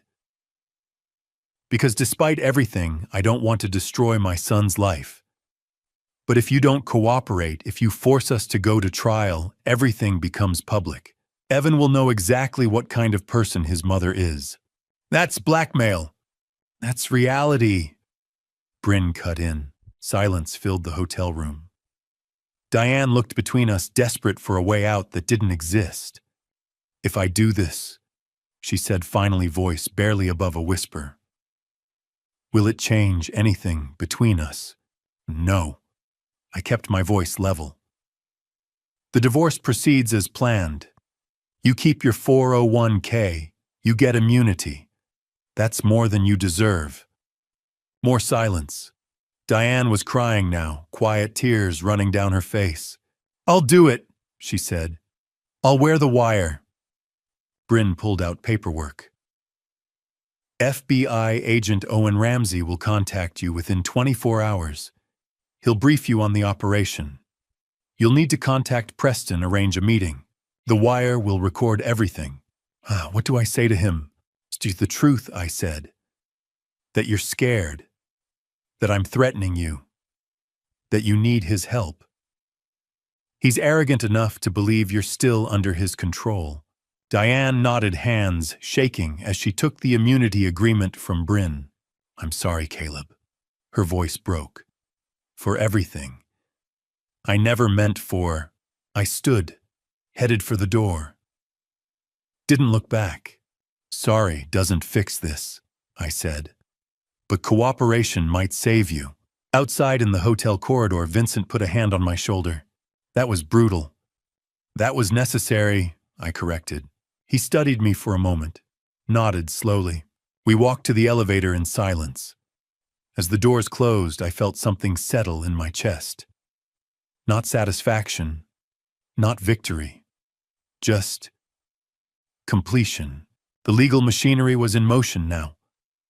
Diane would cooperate or she'd face consequences alone. Either way, Preston Vaughn's time was running out, and he had no idea the trap was closing around him. Thursday morning, we met at the FBI field office in downtown Seattle. The building was exactly what you'd expect. Sterile, imposing, the kind of place designed to make you feel small and exposed. Security checkpoints, badge scanners, agents moving through hallways with the quiet efficiency of people who'd seen everything.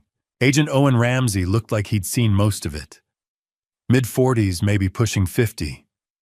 Gray suit, white shirt, dark tie, eyes that had witnessed too much white-collar crime and stopped being surprised by human greed years ago. We gathered in an interrogation room, me, Diane, and Bryn. Vincent was next door in the observation room, watching through the one-way glass. Diane had barely spoken since agreeing to cooperate yesterday. She sat rigid in the metal chair, hands folded in her lap, looking like someone waiting for execution. Agent Ramsey entered carrying a thick file folder, set it on the table, looked at Diane with those tired eyes. Mrs. Thornton, thank you for agreeing to cooperate. She nodded mutely. Let's clarify the terms, Ramsey said, pulling out papers. You cooperate fully. You wear a wire. You get Dr. Vaughn to admit the fraud on tape. In return, you receive immunity from federal wire fraud prosecution. The charges against you will be dropped. And it'll be sealed. Diane's voice was barely audible. My son won't know. That's between you and your ex-husband. The FBI doesn't disclose case details unless necessary for prosecution. Since you're cooperating, you won't be named as a co-conspirator in public records. You'll be listed as a witness, not a defendant. She looked at me. You'll keep it from Evan. For now, I said. The kid doesn't need details. He knows we're divorcing because of your affair. That's enough. She flinched but didn't argue. Ramsey opened the file folder. Let's talk about Dr. Preston Vaughn's other victims. He spread photos across the table. 5 women, 5 different cities. Hannah Shepard, San Diego 8 years ago. Recently came forward. Dr. Audrey Kingsley, Oregon 7 years ago. Unnamed victim, San Francisco, 6 years ago. Amanda Sutton, Portland, 4 years ago. Valerie Porter, Denver, 3 years ago. And you, Seattle this year. Diane stared at the photos, face draining of color. Over $2 million stolen across 10 years. 4 different hospitals. Identical pattern every time. Ramsey pulled out another document. He even used the same words. He showed Diane a comparison sheet.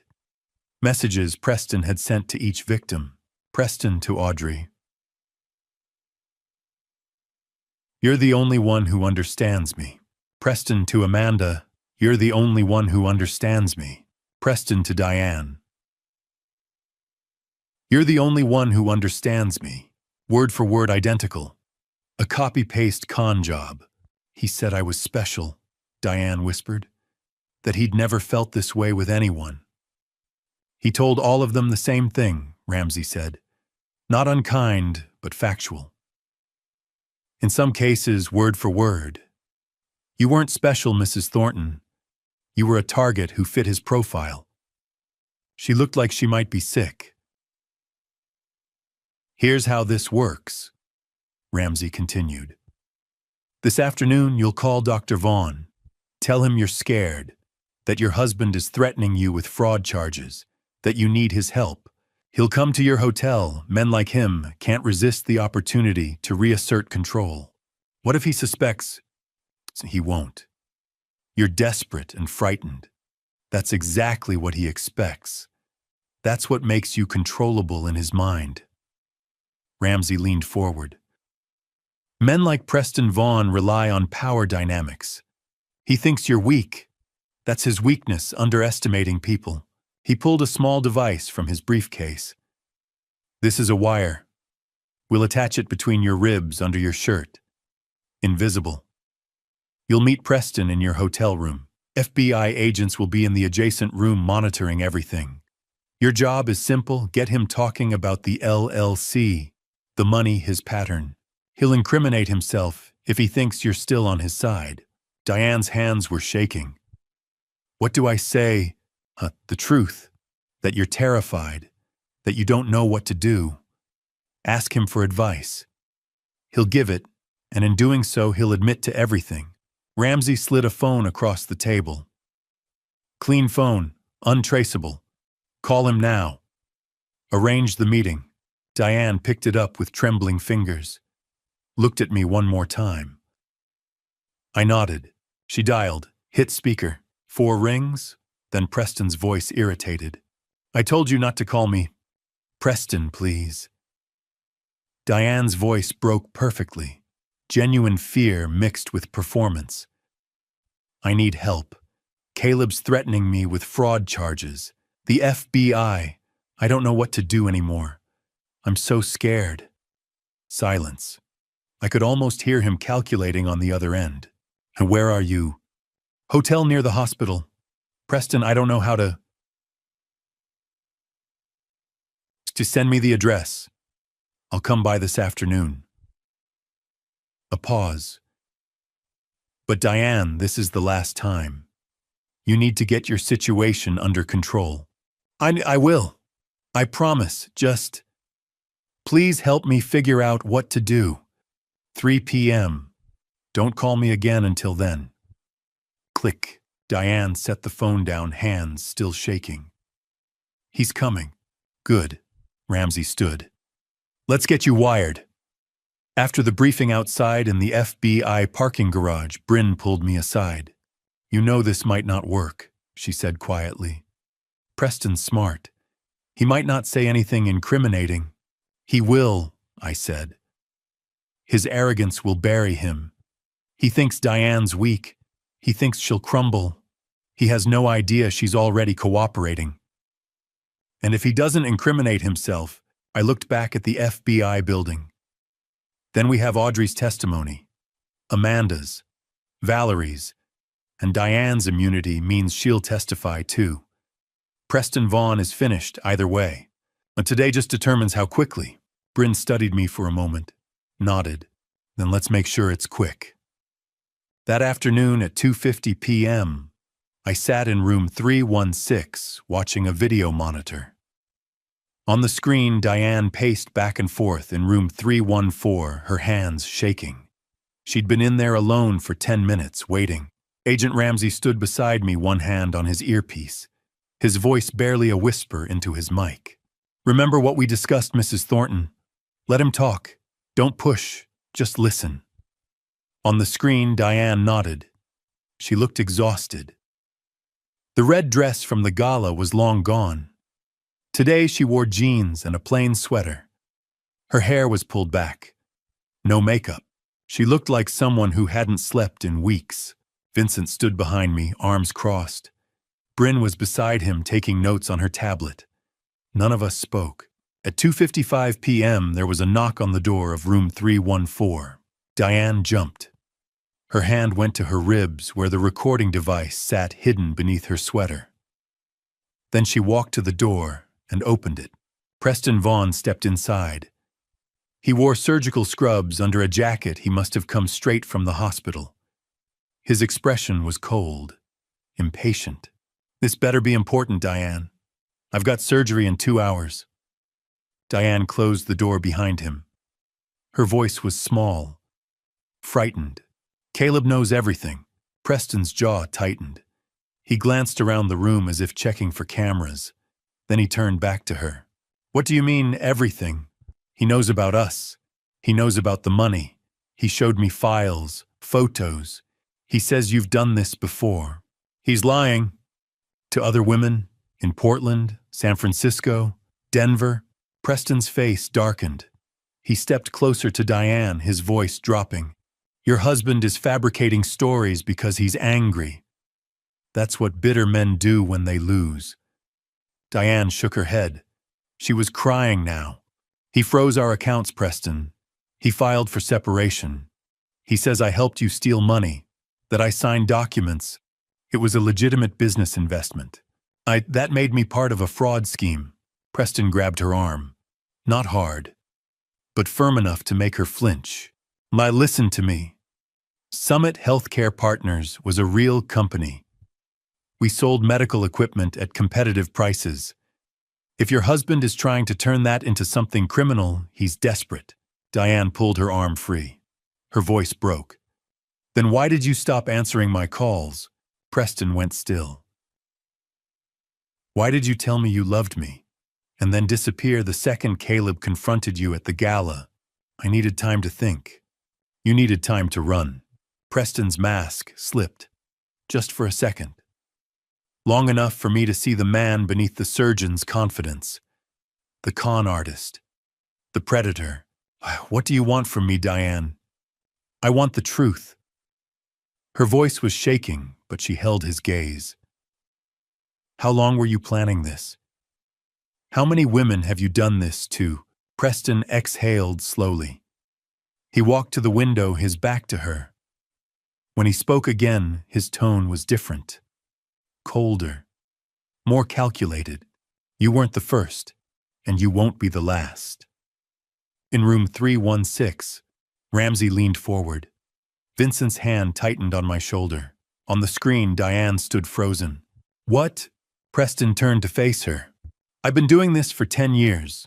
Portland, San Francisco, Denver. You were just easier than most. Married, middle-aged, lonely.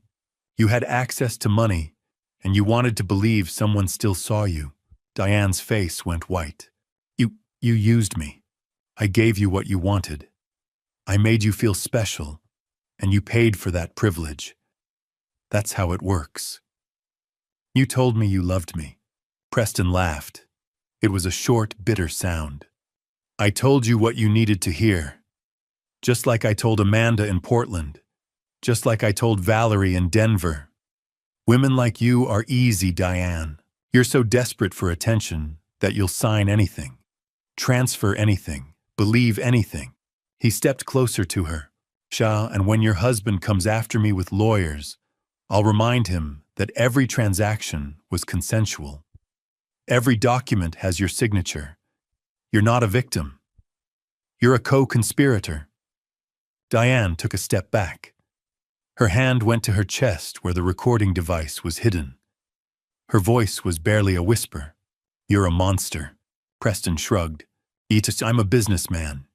And if you're smart, you'll keep your mouth shut about this. Because if you talk to the FBI, you go down with me." He turned and walked to the door. He opened it, paused, and looked back at her one last time. "Consider this a lesson." Then he was gone. In room 314, Diane collapsed onto the bed. Her shoulders shook as she cried. In room 316, Agent Ramsey took off his headphones. He looked at me, at Bryn, at Vincent. "We got him." He turned to one of the other agents in the room. "Prepare an arrest warrant. We'll pick him up tomorrow morning at Seattle Grace. I want it public. I want every doctor, every nurse, every patient in that hospital to see him in handcuffs."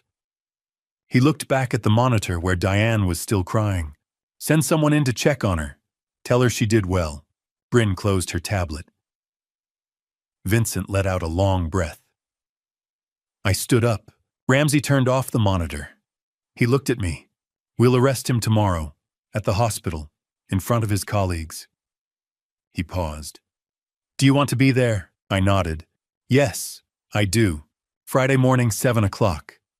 I stood in the parking lot of Seattle Grace Hospital, a cup of takeout coffee in my hand. Bryn was beside me, checking her phone. Vincent leaned against my truck, arms crossed, watching the main entrance. "Here we go," Bryn murmured as 3 black SUVs pulled into the lot. The FBI. Agent Ramsey had planned this carefully. 7:15 a.m. shift change. Maximum witnesses. Maximum impact. I took a sip of coffee and waited. Through the glass doors of the main entrance, I could see the hospital lobby. Nurses in scrubs, doctors with tablets, security guards at their posts, and then I saw him, Dr. Preston Vaughn, walking down the main corridor in surgical scrubs. He was mid-conversation with 2 residents probably discussing a procedure. His posture was confident, relaxed. He had no idea what was coming. Agent Ramsey and 3 other agents stepped through the entrance doors. Preston looked up, confused at first, then shocked. Ramsey said something I couldn't hear from where I stood. Preston's face shifted, confusion, then recognition, then rage. One of the agents pulled out a pair of handcuffs. Preston took a step back. His mouth moved, probably denying everything, demanding to speak to his lawyer. But Ramsey didn't hesitate. He nodded to one of the other agents who stepped forward and cuffed Preston's hands behind his back. The nurses stopped walking. A resident dropped his coffee cup. Everyone in the lobby turned to stare. Phones came out. People started recording. Ramsey gestured toward the main hallway, and the agents began walking Preston through the hospital.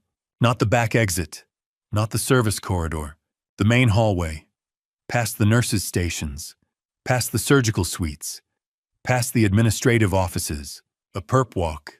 Preston, still in his surgical scrubs, still wearing his hospital ID badge, handcuffed and escorted by federal agents, through the hospital where he'd worked for 2 years.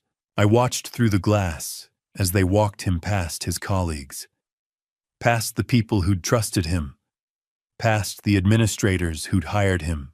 His face was red, his jaw clenched, but he kept his eyes down. The agents reached the main entrance and pushed open the doors. Preston stepped outside into the morning sunlight. And then he saw me.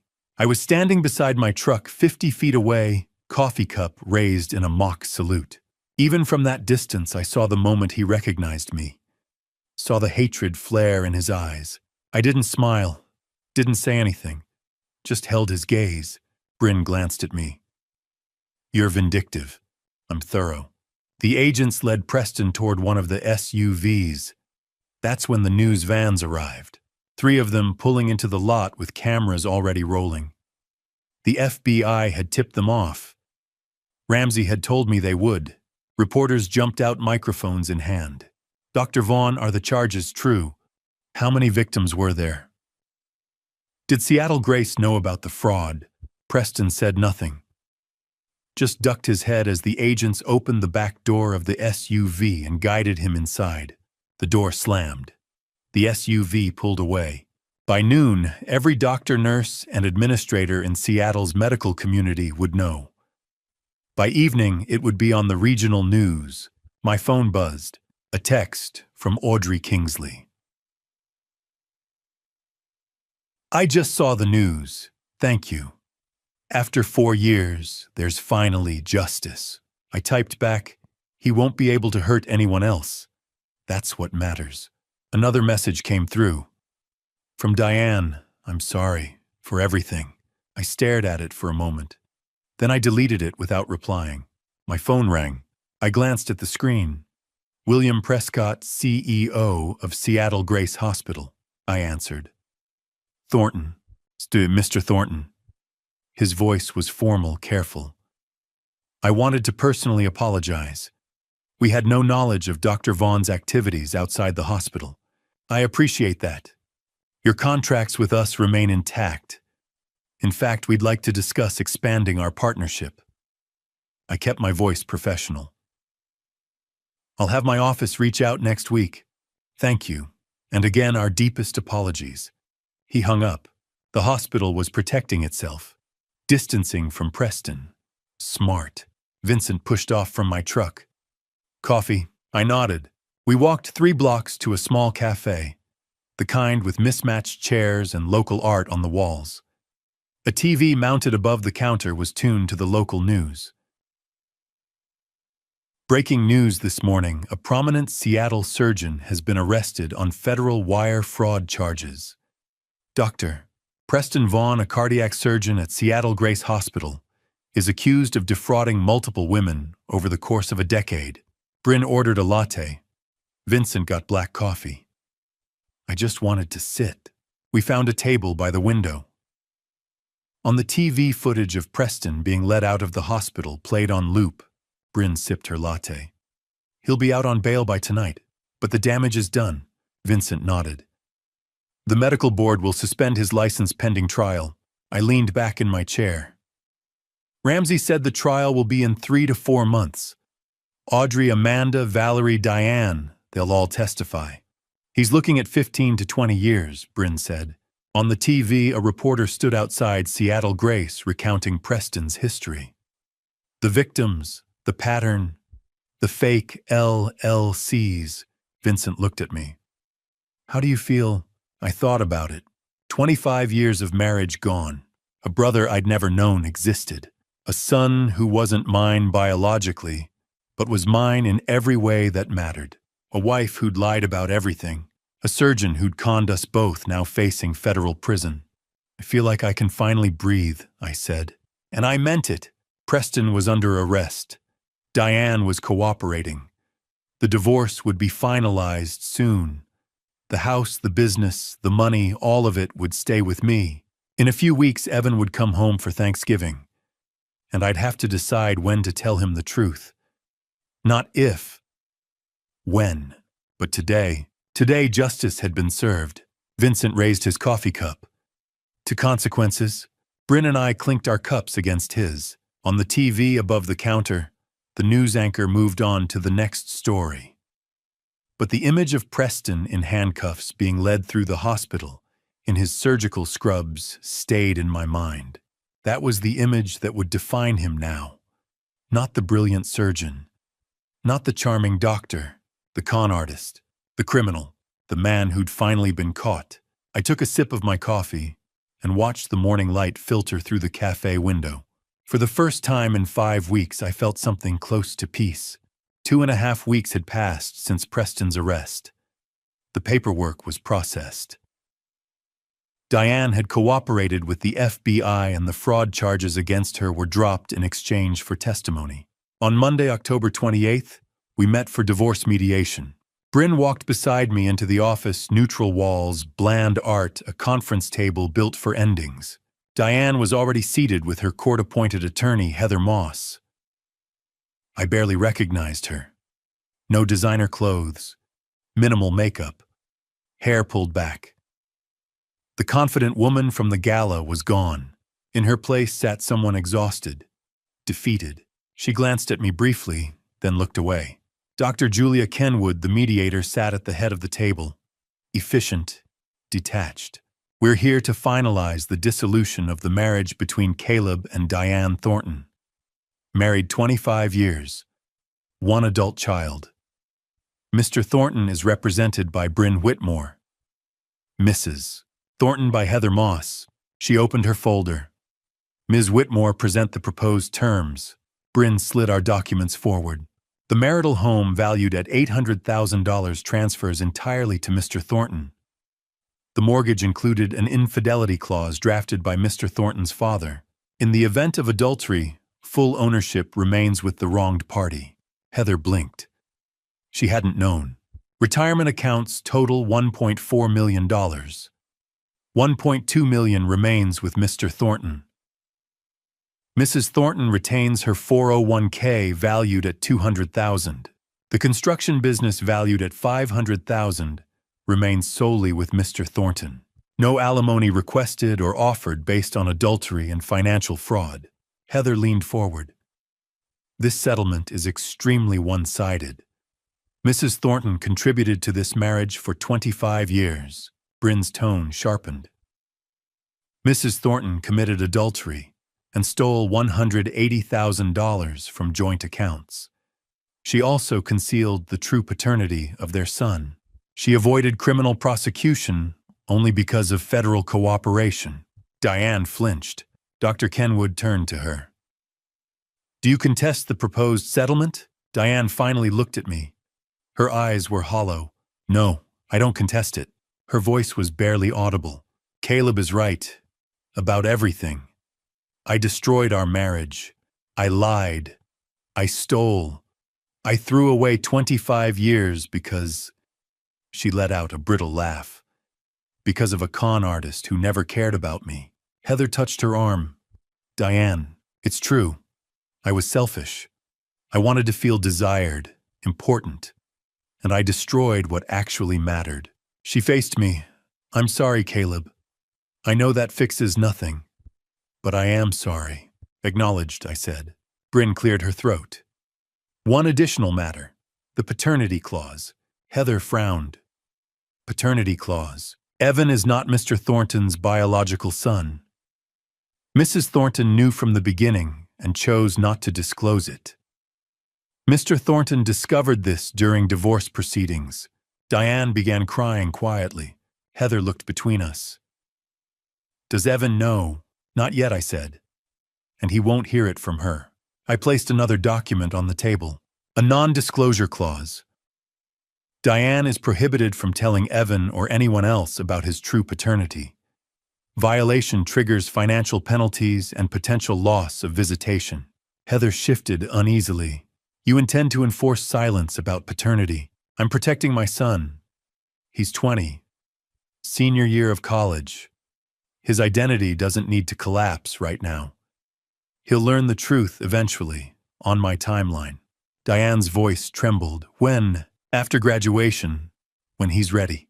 Will I be there? I haven't decided. She nodded. I agree. He shouldn't hear it from me. Dr. Kenwood made notes. All terms agreed. Bryn and Heather confirmed. Then sign. It took 15 minutes. Diane's signature shook. Mine did not. The court will process within 72 hours, Dr. Kenwood said. Your divorce will be finalized by week's end. Thank you, I replied. Diane remained seated. Caleb, can we talk? Just a minute. Bryn glanced at me. 5 minutes. Everyone stepped outside. We stood on opposite sides of the table. I know I have no right to ask for anything, Diane began. But you should know something. I waited. I did love you. In the beginning. Maybe even until you didn't, I finished. Until I got scared. Of getting older. Of becoming invisible. Of feeling like the best parts of my life were over. She wiped her eyes. That doesn't excuse what I did. But it's the truth. Preston made me feel seen again. Young. Important. I wanted that feeling so badly, I ignored every warning sign. You traded 25 years for an illusion. I traded it because I was a coward. Because real love takes work, and I didn't want to face that. She met my eyes. Real love is built on truth, and I lied from the start. About Evan. About everything. I know, and I'll regret it forever. I'm not asking for forgiveness. I don't deserve it. I just hope you believe I'm sorry. And that being Evan's mother, that part was real. I love him. He's my son, I said quietly. Biology doesn't change that. 20 years of raising him is real. You don't get to take that from me. I know, and I'm grateful he has you. Silence filled the room. Will I see you at Thanksgiving? She asked softly. Evan wants us both there. I'll be there. You can come. But we're not a family anymore. We're Evan's parents. She nodded. That's more than I deserve. I turned toward the door. Caleb, I paused. For what it's worth, you were a good husband, a good father. None of this was your fault. I didn't respond. I walked out. Bryn met me in the hallway. You okay? I'm done, I said, finally. She nodded. Now comes the hard part. Evan would be home for Thanksgiving in 3 weeks. I still had to decide when to tell him the truth. We stepped outside. The Seattle sky was gray rain threatening. I climbed into my truck and sat for a moment. 2.5 weeks earlier, I'd watched Preston Vaughn led away in handcuffs through the hospital where he'd built his reputation. Exposed. Today, I'd signed the papers ending my marriage. In 72 hours, Diane Thornton would be my ex-wife, and I would be free. Free from lies, free from pretending, free from carrying someone else's deception. I pulled out of the lot and headed home, to the house that was now entirely mine, to a life I hadn't planned but was ready to rebuild. Rain began as I crossed the bridge. Steady, cleansing. For the first time in 7 weeks, I could finally breathe.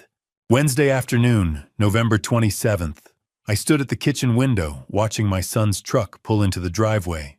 Evan stepped out. My son, whatever the DNA test said, shouldered his duffel bag and walked toward the front door.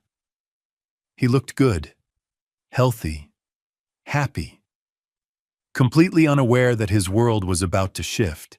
Not yet, I reminded myself. Not today. The front door burst open with his usual energy. Dad. He dropped the bag and pulled me into a hug. God, it's good to be home. I held him tight. It's good to have you home. I meant it. Evan pulled back, looking around. Where's Mom? She's staying somewhere else. You'll see her tomorrow at Thanksgiving dinner. His face fell. So it really happened. The divorce. The papers were finalized 3 weeks ago. I'm sorry. Evan dropped onto the couch. Damn. I knew it was coming, but it's still weird to hear it out loud. I sat across from him. I know this isn't easy. Was it because of Mom's affair, that guy at the hospital? Partly. There were other factors too. Like what? This was the moment. I could tell him everything. About the DNA, about Diane's 25-year lie, about Preston's fraud, all of it. But I looked at Evan, 20 years old, home for the holiday, already processing his parents' divorce, and I realized, not yet. Not now. Like the fact that your mom and I wanted different things. Sometimes people grow apart. It's not anyone's fault. It was someone's fault. But this was a kind lie. Evan studied me. Are you okay? I mean, really okay. I'm getting there. The last few months have been rough, but I'm managing. If you need to talk, I know, thank you. I leaned forward. But right now, I need you to focus on school. Finish strong. Graduate. Don't let our problems become your problems. You're still my dad. Your problems are my problems. I appreciate that. But Evan, I chose my words carefully. I'm your father and I love you. Nothing will ever change that. Remember that. No matter what happens. No matter what you might hear later. Evan looked confused by the intensity. I know, Dad. Why are you talking like something else is about to happen? because life is complicated, and sometimes the truth is messy. But through all of it, one thing stays constant: you're my son, and I love you. Yeah, okay. He accepted it even if he didn't fully understand. Oh, there's someone else you should meet. Who? Your Uncle Vincent. Evan blinked. What uncle? I explained. Vincent was my half-brother from our father's affair before I was born. We'd found each other during the divorce. It was a long story. I'd explain it all later. Evan shook his head. This family gets weirder by the day. You have no idea. Thursday, Thanksgiving Day. An unusual gathering at my house. Present Caleb, Evan, Diane, silent, barely eating, Vincent, Bryn, and Audrey Kingsley. Evan looked around the table. This is the weirdest Thanksgiving I've ever been to. Bryn poured wine. Weird doesn't mean bad. Vincent asked Evan about his engineering major. They bonded over problem-solving mechanical systems. Dad didn't tell me much about you, Evan said. Where did you come from? Vincent smiled. Long story. Short version, I'm your dad's half-brother from our father's affair before Caleb was born. We didn't know each other existed until recently. Family's complicated. No kidding, Evan noticed Audrey. How do you know my dad? Audrey answered carefully. Through some shared circumstances. Your father helped me resolve some legal issues with my ex-husband. He was incredibly kind. A sanitized version. Evan didn't need to know the Preston connection. Your father is a good man. One of the best I've ever met. Evan smiled. He's pretty great. I raised my glass. To new beginnings. To truth, even when it's painful. To family in all its forms. To the fact that we're all still standing. To standing, Bryn echoed. To family, Vincent added. Even Diane quietly raised her glass. For the first time in months, I felt something like peace. Later that evening, Evan and I stood on the back porch. Seattle rain was falling.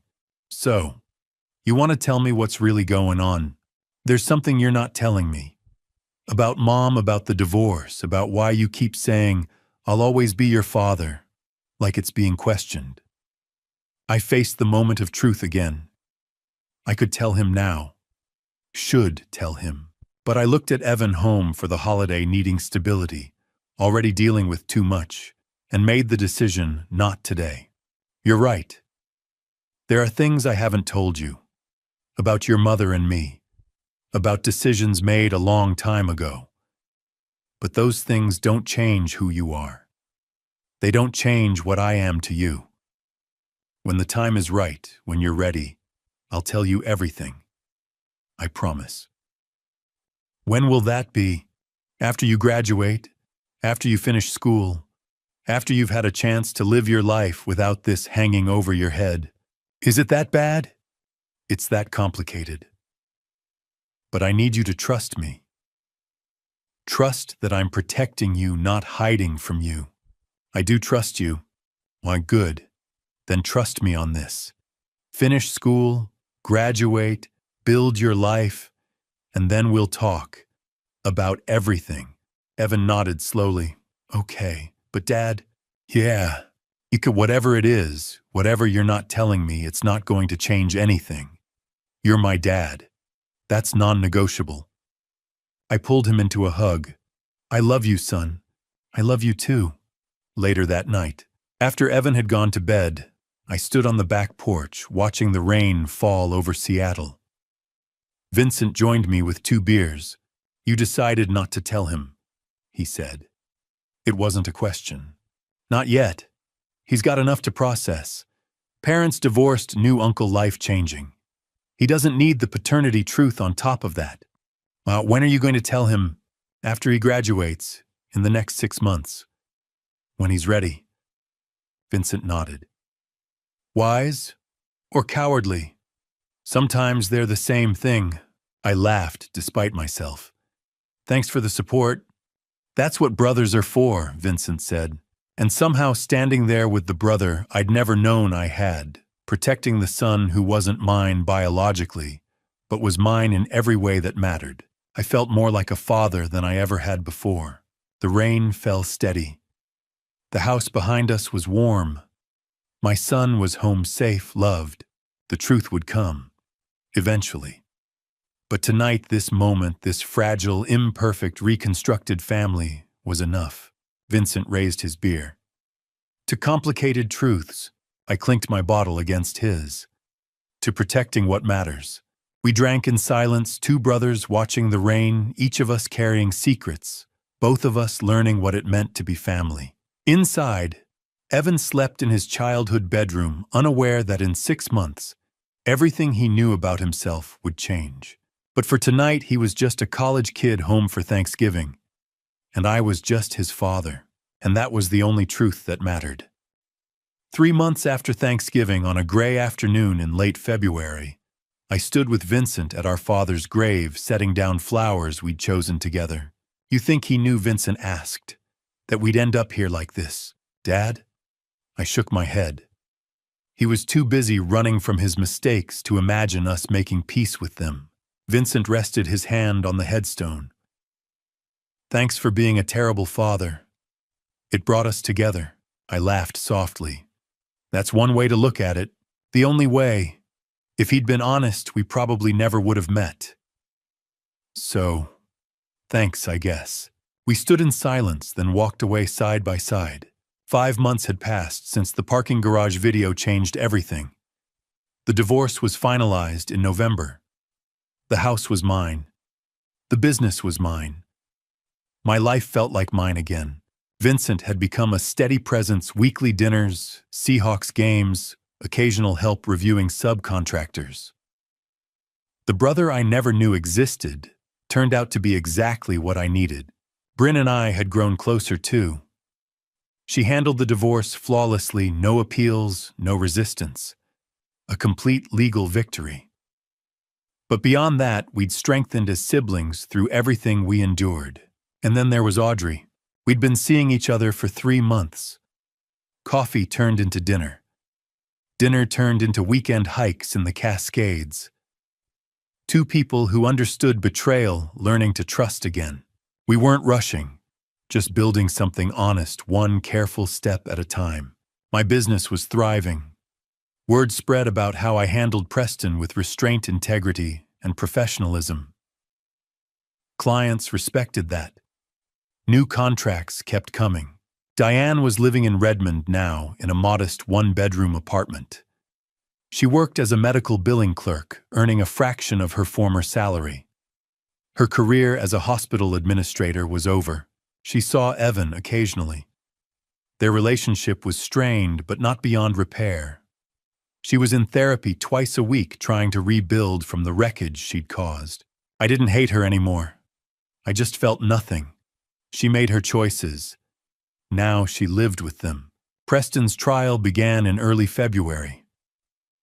I attended every day, sitting in the gallery with Audrey, Amanda Sutton, Valerie Porter, and Hannah Shepard, the women he'd deceived. On day 3, Diane testified under immunity.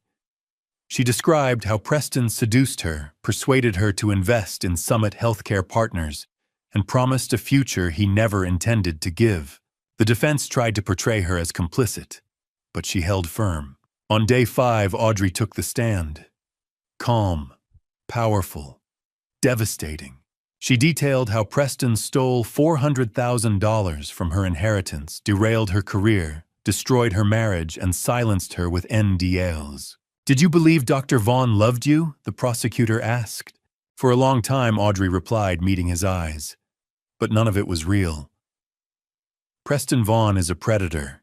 He uses people until they're empty, then discards them." The jury watched his face.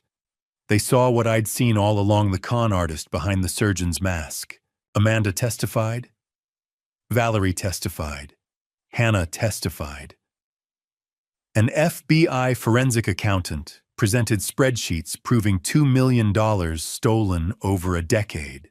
After 2 weeks, the jury deliberated 4 hours. Guilty on all counts.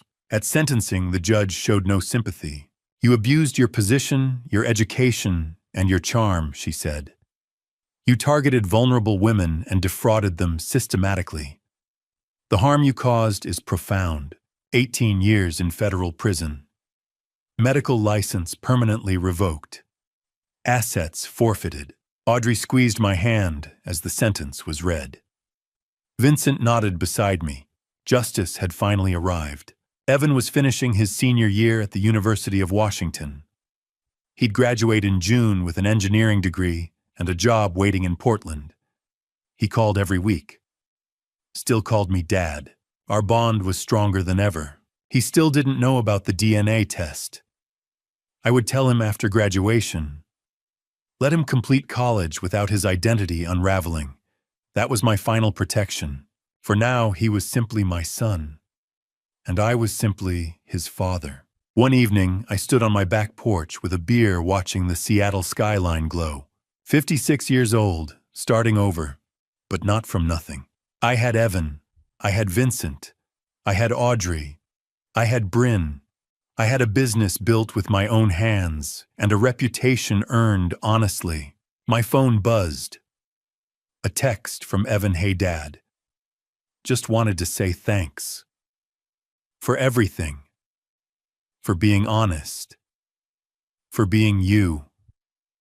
Love you. I smiled and replied, love you too, son. Always will. Later that night, Vincent asked, you forgive him? Our father. Yeah, I said. Not because he deserves it. Because I'm tired of carrying his mistakes. Me too, he answered. Resentment is heavy. We were done with it. Then Bryn called. Preston was officially transferred to federal prison today, she said.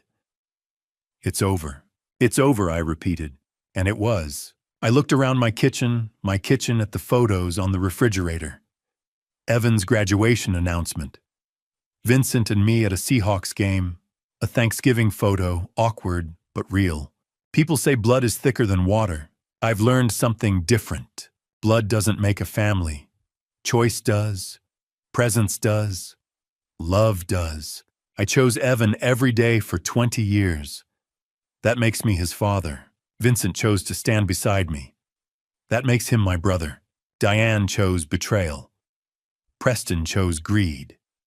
They chose themselves. I chose forgiveness. Not for them. For me. Because carrying hatred is exhausting. I'm 56. I have a son who loves me. A brother I didn't know I needed. A woman who understands my scars. A thriving business. A sister who fought for me. Most people spend their lives searching for family. I found mine in a parking garage. Life is strange that way. The family you choose can be stronger than the one you're born into. And the love you build is worth more than the love you're given. I'm Caleb Thornton, and I'm finally free. And to you, listening to this family story, remember this betrayal doesn't just destroy marriages. It shatters identities, rewrites histories, and forces you to question everything you thought was true. But here's what I learned through all of it. First, dad revenge isn't about destroying the people who hurt you. Real dad revenge is about protecting what matters most. Your children, your integrity, your future. I could have burned Diane's life to the ground. I could have told Evan everything the moment I found out. But dad revenge, true revenge, is choosing restraint when rage would be easier. It's choosing your son's well-being over your own wounded pride. Second, this family story taught me that family isn't defined by DNA. It's defined by who shows up. Who stands beside you when everything falls apart. Vincent, a stranger 6 months ago, became my brother.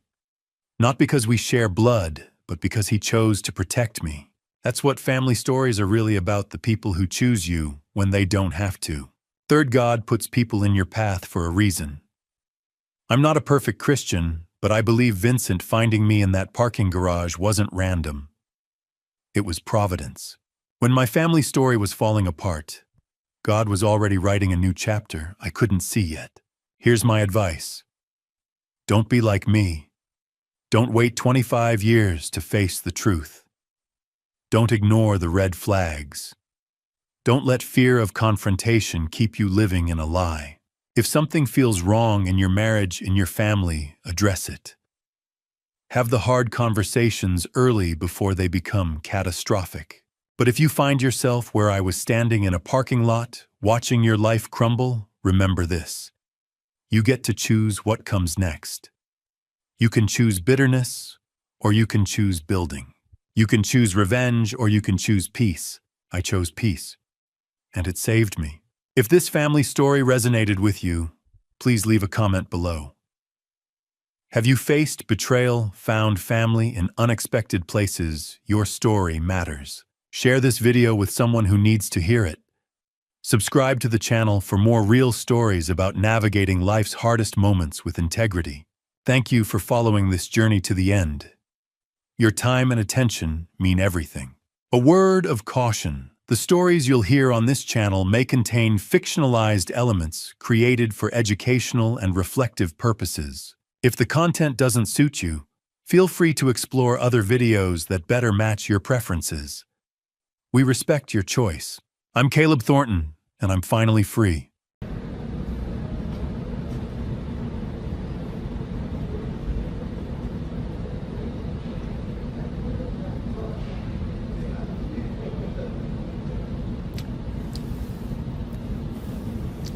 아이 배불러.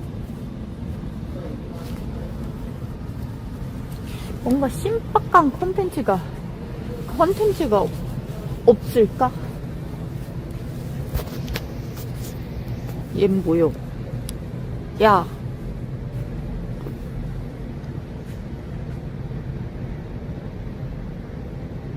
피노키오? 와, 발 존나 크네 이 새끼. 다리는 개 얇고.